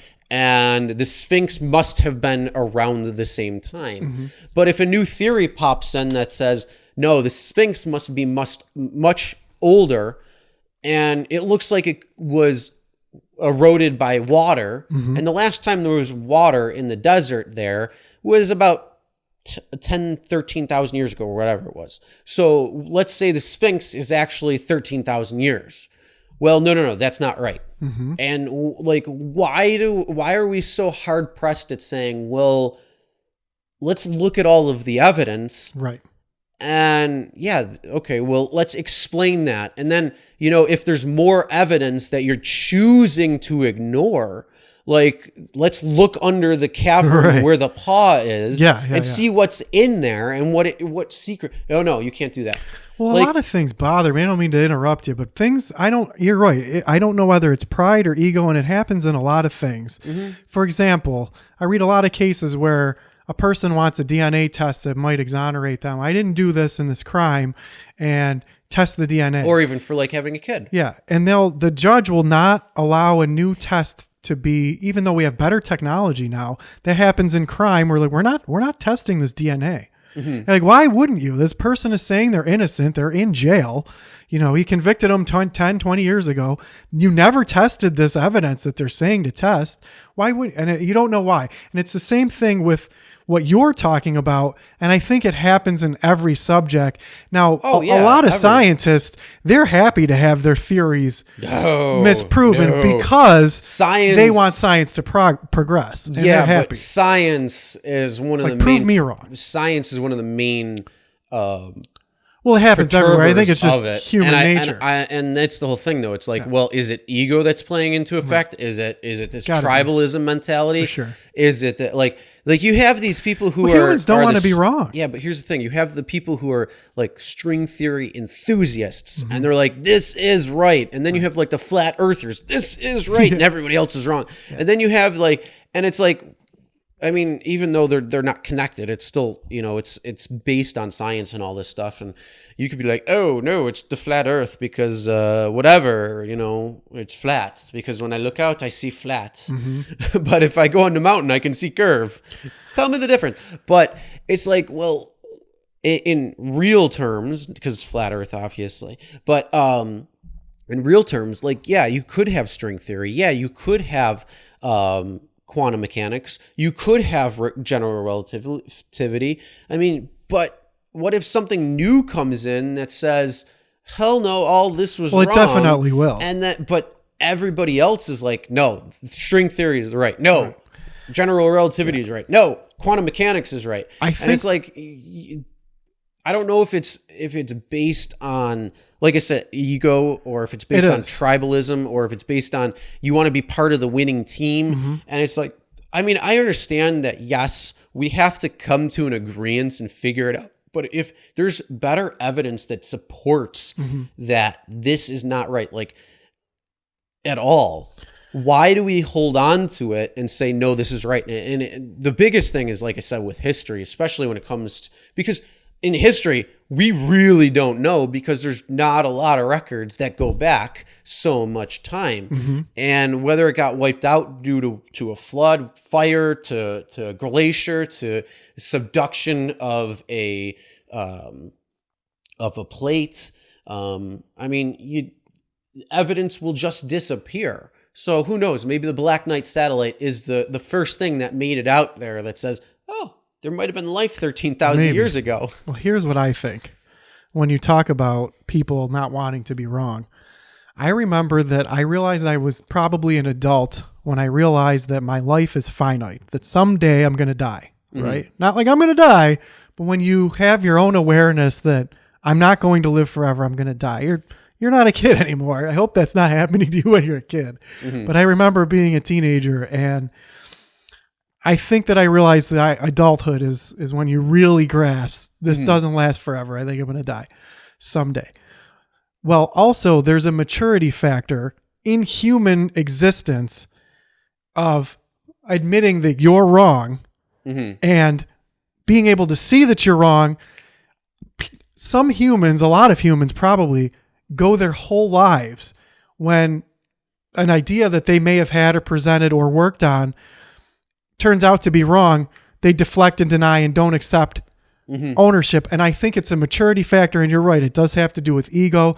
It can have to do with time invested. If you spend 20 years telling people, or 30 years, that the earth is flat, and then no one's going to prove to you that the earth is not flat, and you're just you have blinders on. But also, even if you have a small amount of time invested in an idea and someone shows you even, conclusively that your idea may have been wrong, it is kind of a damage to your ego, to your subconscious ego. Oh, for sure. And people in a split second, that those neurons that fire in your brain as a defense mechanism, they can't get over that initial hurt, and then it's deflect and they don't. So I think part of knowing yourself and part of maturity factor in living amongst other people, which we all have to, is being able to accept sometimes when presented that you were wrong and promptly admitting that you're wrong, which it's not easy for anybody. I mean, it's tough because like you kind of nailed it on the head, like especially time invested. You're working on this theory or you're working on this thought,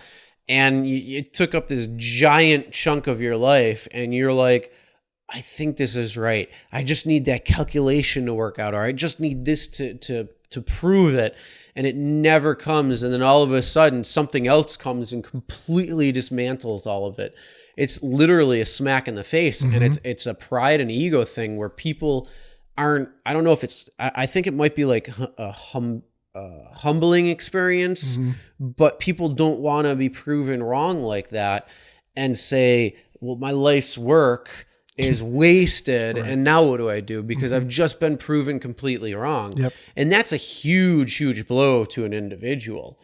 And I mean, that's the whole thing. It's like this maze that we're working in. We're all trying to take this different path in the maze, and we're thinking we're making it further, but in fact, a lot of us are going to hit walls. But the good thing is, if people can say, you know what, this is what I worked on for 20 years, but I followed a path that wasn't the right way. So you did a service to the community itself because you did the work and said, this is not the right path. Right. And so then that means we can shut down that way of thinking. So it's something and that's that we've progress, exhausted. Yes. For sure. And that's exactly what it is. You move it to the next stage, or you move it to the next stage. And so it's, I mean, but people don't want to think like that. They're like, because they want to have that legacy. They want to be like, oh, I was like Stephen Hawking, or oh, I was like Albert Einstein. Right. That's the problem, is that we want to have this legacy built up, or like Hubble, or just anybody like that. So, I mean, it's a hard pill to swallow. Yeah, I totally get it. And think, we'll use the standard model of what we were taught in science that an atom looks like again. The person who presented that, right?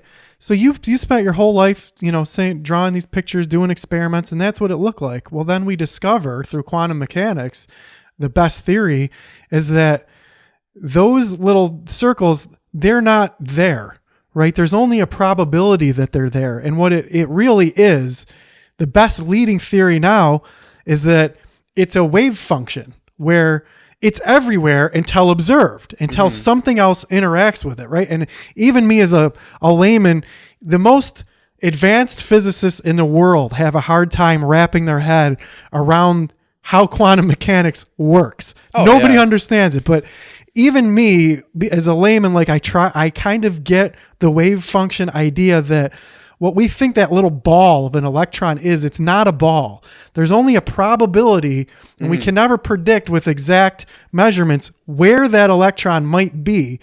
It's a wave function that when it interacts with something else, that's where it is at that time, but it's also in a superposition. And then I'm a layman. I don't know what I'm talking about, but that's our understanding for me now. But if you're that person who spent their whole life going, well, the atom, there's a nucleus and then the electron flies in the ring around it and it's a thing and it's here at this given moment.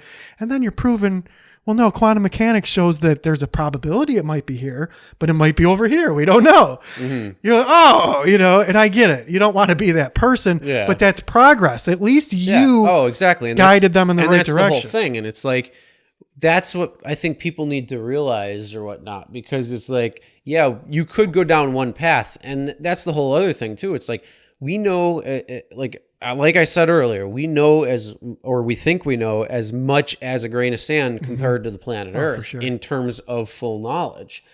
And some things we'll never know, some things we'll never understand because that evidence has been lost because of whatever it might be. So there's certain things we just won't be able to know. And there's certain things that we could know and could understand and could figure out.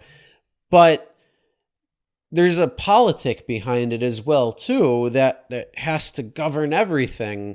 And it's like, is that really in the best interest as well, too? And it's like, I mean, we only know this little tiny bit. Can we try to get out there? Yeah, well, the interesting thing is there's what we know and what we think we know.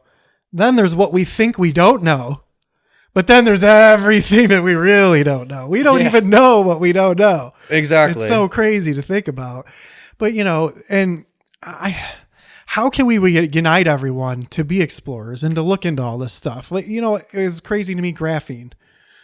So graphene is a byproduct of graphite, and it was just invented. Which is carbon. Yeah. So a kid invented it just by taking graphite and using a piece of tape, like Scotch tape, and making thinner and thinner layers. And they discover like it's a superconductor, and electrons fly through that. It does a lot of things. It's very strong. It's if you set it up in like a hexagonal, it's like it's crazy, like what it can do. And there's so many, and they can measure it. Like there's a lot we do know, but there's so much we don't know. And I love science. I wish I was more involved of like. I just want to know what element 113 is. Yeah, me too. How does that work? So then we can start like going through walls and can start like flying to different planets and shit, and then we can go to like all these different MCU universes and stuff. And well, I've been watching this other guy, Dr. Doolittle. What's his name? Yeah, Dr. Doolittle Hoffman, Donald Hoffman. So what his theory is that, and he's probably right. When you look at your computer, there's a little icon on there for your trash bin and your stuff. His whole new book that he just came out with is that's all we're seeing. We have an operating system in our brain, and when I see you're just an icon. And everything that else we're looking at, our brains are not developed enough to see what is really going on in reality, which he's right.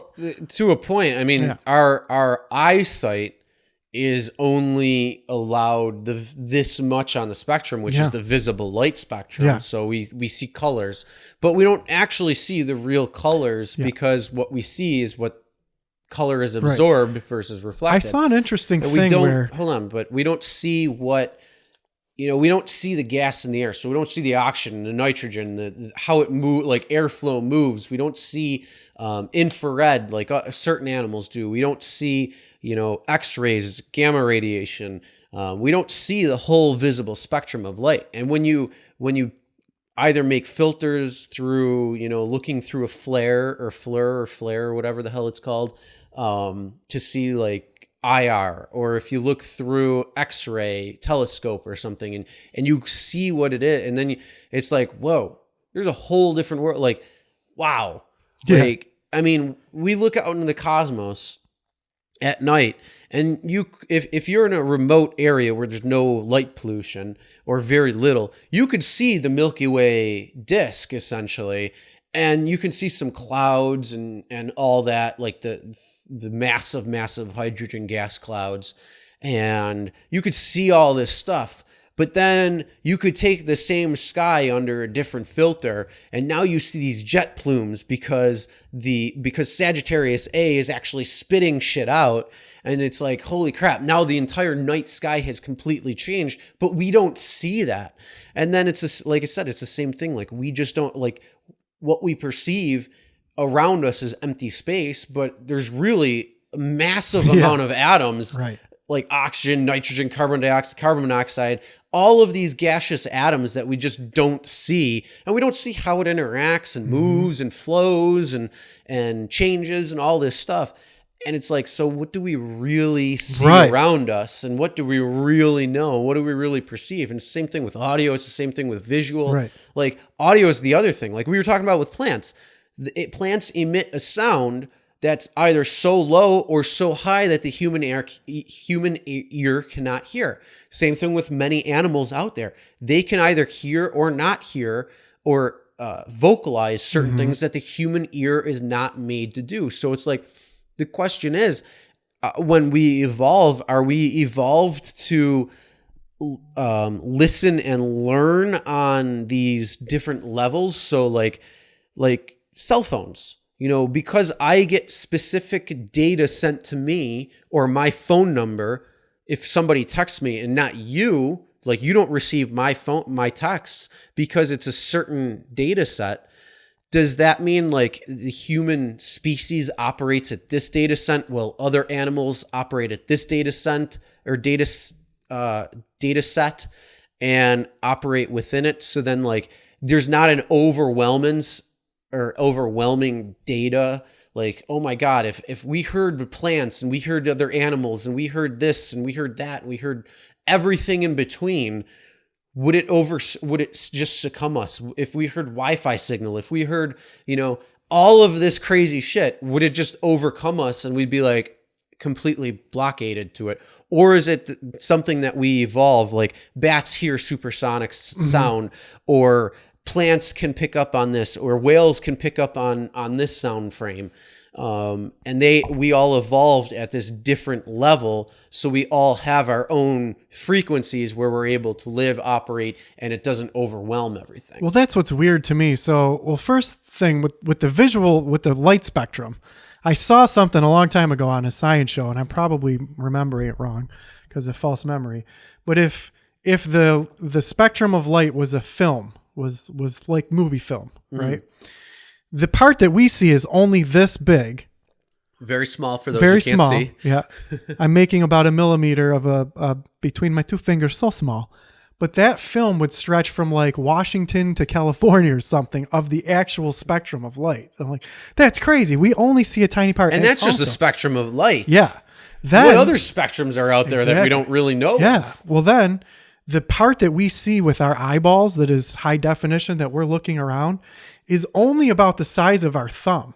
So everything that it's around us right now, when I look and see it, I'm only looking at a tiny part that's the size of my thumb. And then I have hearing, I have taste, I have a lot of different olfactory senses that I'm using my brain is using to tell me where I am positioned in the universe. But it's crazy to think that other animals, they have a completely different set of senses than we do. I don't know if they think now, like one of the theories might be that birds can detect like magnetic waves from the. Yep. Because that's how they fly north and south. Yeah. And it's something in their beak, like they have this magnetic, but they think that it's in a different spot as well too, like a compass. And I think it's in the brain, as well. I can't remember off the top of my head, but you can kind of like figure out exactly where you are, orientation to north and south. So you can fly north, you can fly south as birds, and can figure it out. And but humans have that too. Right. and it's more prevalent in men than I women, didn't know or that. male to female, I should say. And so that's why they think that men can be overall, and not all the time, but overall, and the average of men can tell directions, orientation better than females, and Yeah. it operates the same with like loading a car. Like Yeah. you have all these suitcases, and you got to kind of pack it together properly. Right. And I forget the exact term. It's Yeah. spatial awareness. Yeah. That's what it's called. So like men can operate how to put luggage or how to Yeah. like puzzle pieces together Right. better than females, and it's based on this sensory. And so we can orientate ourselves better as men than Yeah. women, like I said, overall on the average. Yeah. Some men can't, some women are better. Well, they use than it, visual but- cues. Like when women, they're remembering street signs. Yeah, Turn but- left here. Yeah, but what But I'm, men, yeah, I'm it not gives talking you about spatial that. awareness. I'm talking about because the ability to pick up Yeah. the magnetic orientations. Right. Men can pick up magnetic orientations That better makes than female, but it's on a subconscious level. Like Yeah. we can't just be like, "Oh, I'm facing north and I know where that is." Right. It's more of a subconscious thing. It's but intuitive. It operates, and it operates intuitively where we can orientate ourselves better overall Right. on an average Yeah. versus female because of just the way the body construct is. And it's the same thing with spatial awareness. It's almost kind of the same aspect that you're able to do it. It's the same intuition. Yeah, for sure. And they have other skills. I remember reading all about this, and it's very interesting to learn. Women have different skills than men. It's just a fact. They really do. They have a different. They have Well, different biology. We're made differently. Yeah, there's nothing wrong to with that. disprove that Yeah. or to say that that's not true Yeah. is just asinine. Yeah. Like we should embrace the differences, yeah. but as a good thing, not you're a woman, you're weaker, or Right. you're a man, you're this or whatever it might be, because that's not the case. Yeah, but Like we're different for a reason, evolutionary or biologically different. yeah, Men can't carry babies, women do. If it wasn't for them, we all wouldn't be here. So, I mean, like we got to look at it in terms, instead of being in a negative way, we need to spin things positively and say, well, we're different, but that's a good thing. yeah. Oh, Like, for sure. That's good. We want it to be that way because, evolutionary, men were evolved this way for these particular reasons. Same thing with women. Women evolved this way for these particular reasons. And then we should build our strengths according to that. So we shouldn't be in this like tug of war. Right. Like, oh, we're better than you, or you're better than us, or this, that, and the other thing. It's like, no, we're a little bit different. Let's embrace those differences and make all of us stronger together. When you talk about evolution, I don't know if I ever brought this up before. What doesn't make any sense to me is when we're taught evolution in school, they always use I think the Galapagos Islands or I think Darwin's Islands or something. It's been so long, it's been 20 years, but they teach you about lizards on one island and lizards on the other island. And they teach you that evolution is survival of the fittest, right? So if something wiped out the low-hanging fruit on an island, the lizards with the longer legs would survive. And then because of evolution, what evolution is just genetic mutations that give you maybe an extra hair right here, or, it takes millions of years. Right? It's something that helps you grow generationally to be better apt at survival. That's what I thought. And But apparently when you learn evolution, it's just a genetic mutation. So when your DNA is reproducing, if something goes wrong in that DNA, and because environment and factors do cause the encoding of that DNA to be encoded wrong in the new parent, and because of genetic diversity, well, if that mutation is advantageous for the new organism to survive, then they survive and their genes are passed along, and that's how evolution works. But if they have a mutation that is not advantageous for them, is not profitable, then of course they die, right? But that's suggesting that you have no control over what happens with your offspring. And I always thought, like, okay, well, if I wanted bigger muscles and I thought my whole life I needed bigger muscles, when I had an offspring, would my DNA pass along to my kid that they should have bigger muscles than that? If that kid thought I need bigger muscles down the line, eventually would 15, 30, 40 generations down the line, would they eventually have bigger muscles? But apparently evolution doesn't work that way, that your body and your physiology has no control over your reproductive traits that are going to be passed along to your offspring. And it doesn't make any sense to me. I think that, well, again, I think that's the whole thing, is that they think and they don't know. They don't know. And that's the whole thing. It's like you can't say, oh, well, that's not what evolution is, and there's no, because just because you're going down this path and it makes sense to a point doesn't mean that's the actuality of it. Well, right now, that's what all the evidence. There's a reason why we, we're able to throw stones and stuff at animals to kill them so we can eat them. There's reasons why we were able to create compound tools and use them. There's a reason why we're able to build the buildings and the cars and the roads and the planes and everything that we have around us, because of evolution. Whether something else had a hand in it or not, that's yet to be determined. But that's the whole thing. It's like, that's what you think. And then you do a little bit of testing and it might back you up, but you're not taking into account all of the variables that variabilistically go into it. And you don't know, because you don't have enough data in points or data information to be able to conclude exactly. Well, that's what's crazy about it. They're like, okay, every experiment that we've ever done and all of the data and everything and all these, all these scientists are like, well, so far this is the leading edge. This is the theory, and this is how we, but would you love to live long enough to just know everything there is to know about the universe? Like, what if human beings survived another, let's say 100,000 years on Earth, which at the rate we're going doesn't look very good. Well, hold on. Let me do this. How long do you think that a transmission from us would hit the moon? How long is that? It'll take like 8 minutes or something. Okay. Well, when this goes live and I point the antenna directly at the moon, hopefully the aliens that are inside the moon are listening to this, that are on the moon base, and they're the ones who are watching us.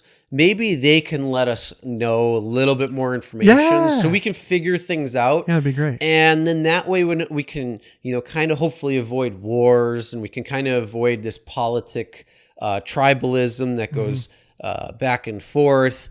And, maybe we can actually progress instead of regress that it seems. Like, there's a lot of things out there that just seems like we're just regressing as a society. I really do think that. And I don't know if it's because it's like this clickbait stuff or these echo chambers that we see, but it really needs to stop or something.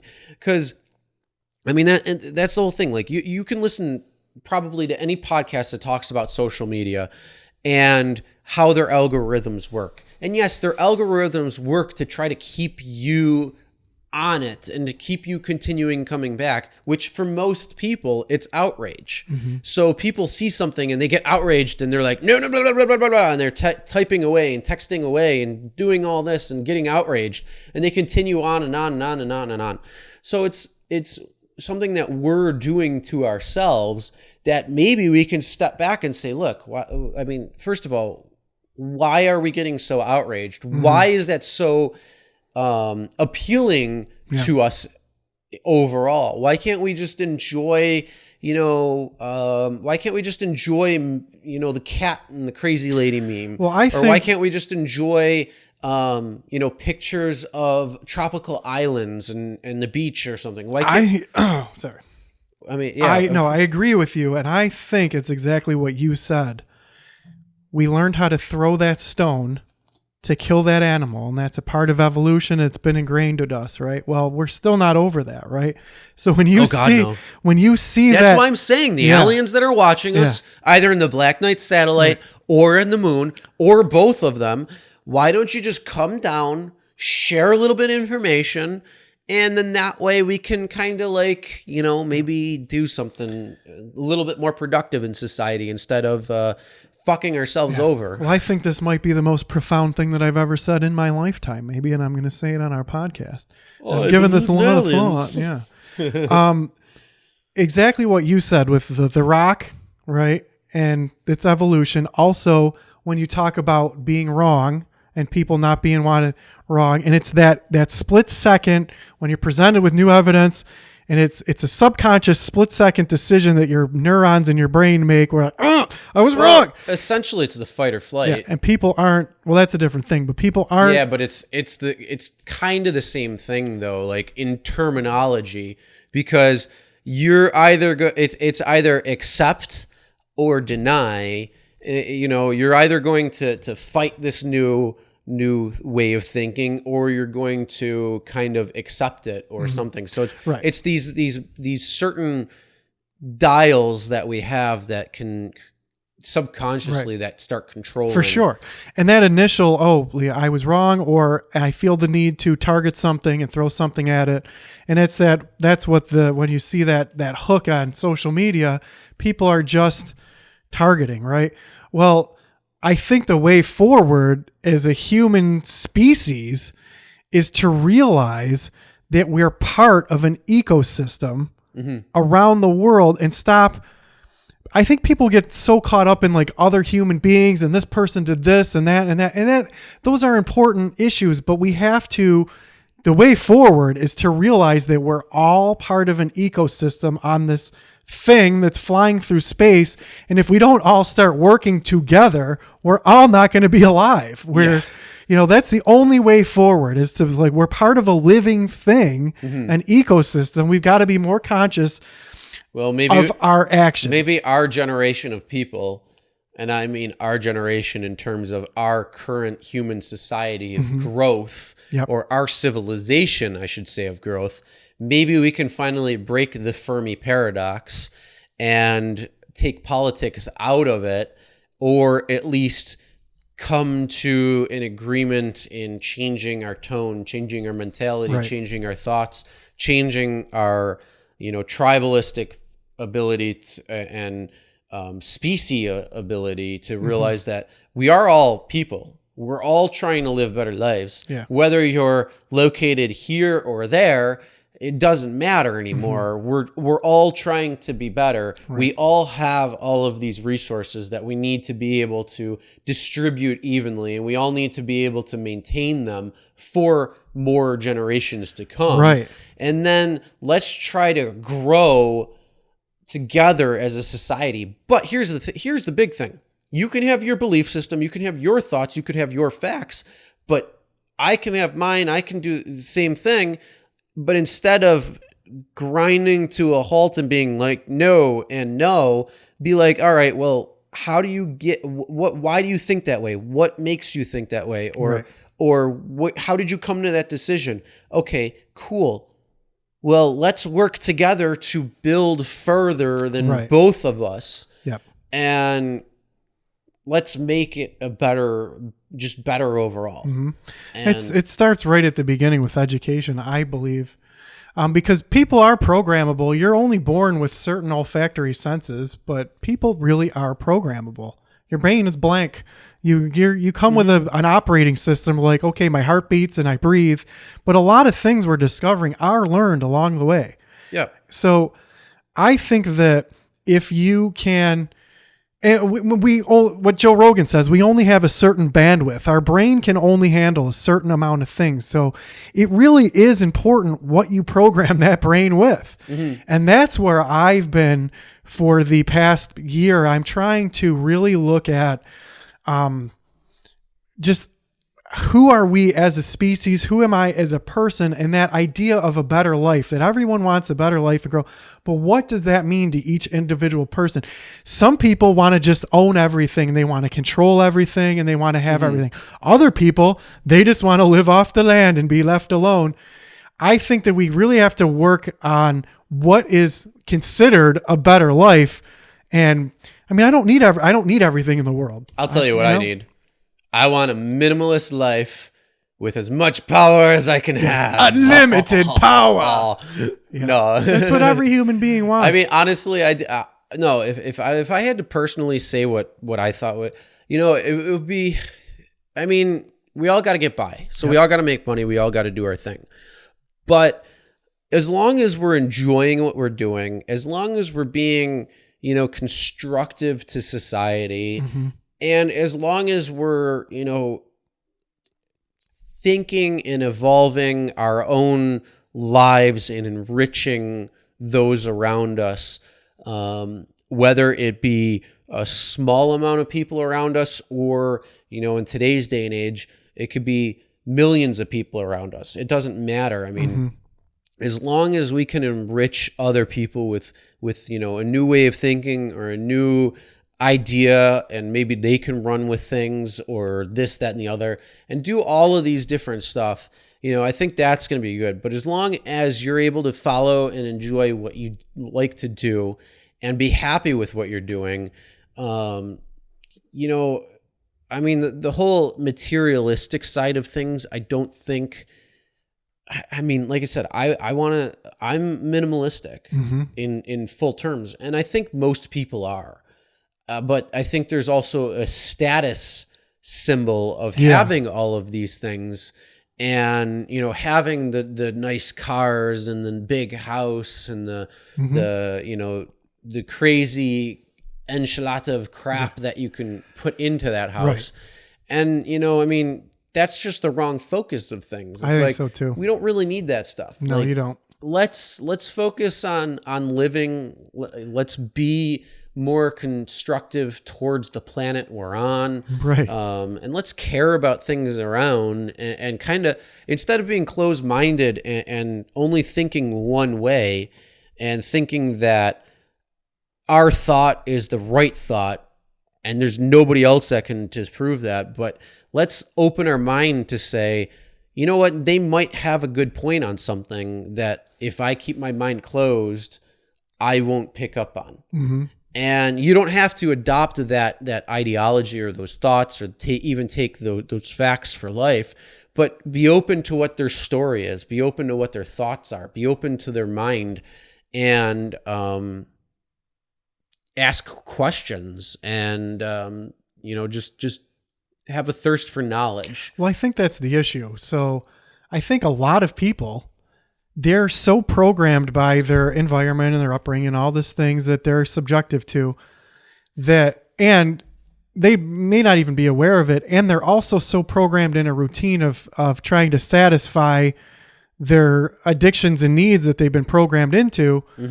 They're just going about their life thinking, okay, I'm in here, this is me, and I'm in here, and I'm this person. Well, I got to have the latest and greatest phone, and I got to have the next best car, and I got to have the... Yeah, I'm in here, and everyone else is out there, and whatever they're programmed to, you're right. Like maybe a new fancy watch is their idea of a status symbol, or for me, it was a fancy car, right? Or whatever our society programs us to think. But also, they're going through their lives is... everything else is out there. I'm in here and this is me. And they're not aware of any of their real needs. They keep thinking, oh, if I just have this car and this status symbol and this, then I'll be happy. And they're striving to get that. And they're also blaming other people for all their other actions that sometimes don't even have anything to do with them. But they're never sitting down and thinking, okay, why do I think this way? What are my needs and wants really? A lot of people aren't self-reflective. Not at all.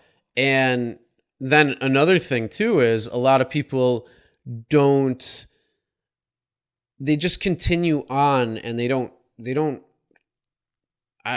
not happy with where they're going or what they're doing. And it's like, well, you got to follow what you want to enjoy and you got to take the risk. And then You know, we're beaten down with, oh, you got to have the next best thing, and you got to do this, and you got to think you're going to be happy buying these things, when in fact, that's not really the case. Like, you don't need that. And, you know, that could be an addictive behavior. It definitely because it's like, well, I need to have these clothes. I need to have this. I need to have that. And it's like, no, do you really need that? Right. And I used to be like, I'd be like, oh, I got to have the next iPhone. And it's like, no, I don't. So I have the iPhone X, and am I going to upgrade? I mean, there's 2 models that are out since then. It's like, am I going to upgrade next year? Right. I don't know. It depends on if this phone's not working well. So I think humanity and any other species on the planet, we're just trying to be comfortable, right? We want everything to be as enjoyable as possible. We want to be warm. We want to be safe. We want to be comfortable. And after that, that's when you can, once those needs are satisfied, then you can start thinking about, well, what's the universe? Like, why are we here? You know, but to get to that point, but people are trying to fill some kind of void. Everyone's trying to fill that void, right? Well, some people spend their whole lives acquiring things. I get it. But I think the way forward is a species, because I think there's a lot of really angry people. There's a lot of hurt people. I think that's what causes war, causes violence and shootings. Well, and I mean, all sorts again, of stuff. it's gonna be that tribalism thing that it comes down to, and it's like and programming. The question is, how do we like break away from that, or how do we move beyond that, and how do we challenge people to just be interested in another and help another and move on in a forward motion, right? While not only doing that with humans around us, but the world around us, the animals around us, the people, or the plants and the trees and just the world itself. It's like, we got to figure that out. We really do. And I get it. Like, okay, there's been recent events in my life where I've been angry. And when that anger arises in your head, there's a lot you can do with it. If you are not aware of your emotions or your anger, and you can't even consciously say, okay, I'm angry right now, your body you've just been programmed to react. That's how any kind of war, shooting, violence happens. It's people who they're not processing their anger correctly. And there are a lot of reasons. I get it. But for me, I've had things happen to me recently where there's a lot of different things I could have done. And things of certain circumstances. How you handle the situation. Yeah. And they're like, well, I would have done, some people were like, I would have done this and I would have done that. For me, I was like, okay, this is reality. It is what it is. And I'm going to make calculated decisions, but I'm not going to let that anger override what my logic, right? And that's, I think we're always dueling between logic and our emotions. So I think we all have to get a lot better at logic and control our emotions, which we're humans. We have all these senses, our brain works. I think that's the way forward, though, is to get out of the emotional reaction and start maybe developing even bigger brains that are more logical. Who knows? I don't know. Yeah. But probably also the fact of not having part of the brain shut down at certain times. Yeah. And especially when it's challenged in one way. Yeah. And that's, again, it comes down to the fight or flight, where it resorts to the primal brain or the internal brain versus the cortex and the frontal lobe in that, where logic it bypasses that. And, you make decisions based on emotion instead of facts or logic. So. What I realized is that, so we always think like, I'm in here and everything else is out there, and people are like lightning rods, where if there's a stimuli that's outside of them, it lightning rods right into their brain through their whatever, all their senses, and they're overridden in their brain by their programming and their emotions. And they're also just reactive, and they've never really sat down and thought, okay, this is my body and this is as far, my brain is in here, and I can choose how I react to the stimuli that's around me. Yes, this person over here, they might have done something or deceived me or did something, and I'm feeling the emotion of anger. But you can realize, okay, I'm angry right now. What am I going to do about it? Am I going to make a calculated decision, or am I like, ah? And I think a lot of people are just reacting to all of their things. They don't even know they're doing it. Yeah, they're not thinking. Nope. All right, with that being said, though, we're ending it. It's a little late. Oh, it is. All right, ready? So what's your quote for the night? Whether you think you can or you think you can't, you're right. That's pretty true, yeah. All right, everyone. That was the Anything Podcast. I was Aaron. And I'm Chris. Have a good night, everyone.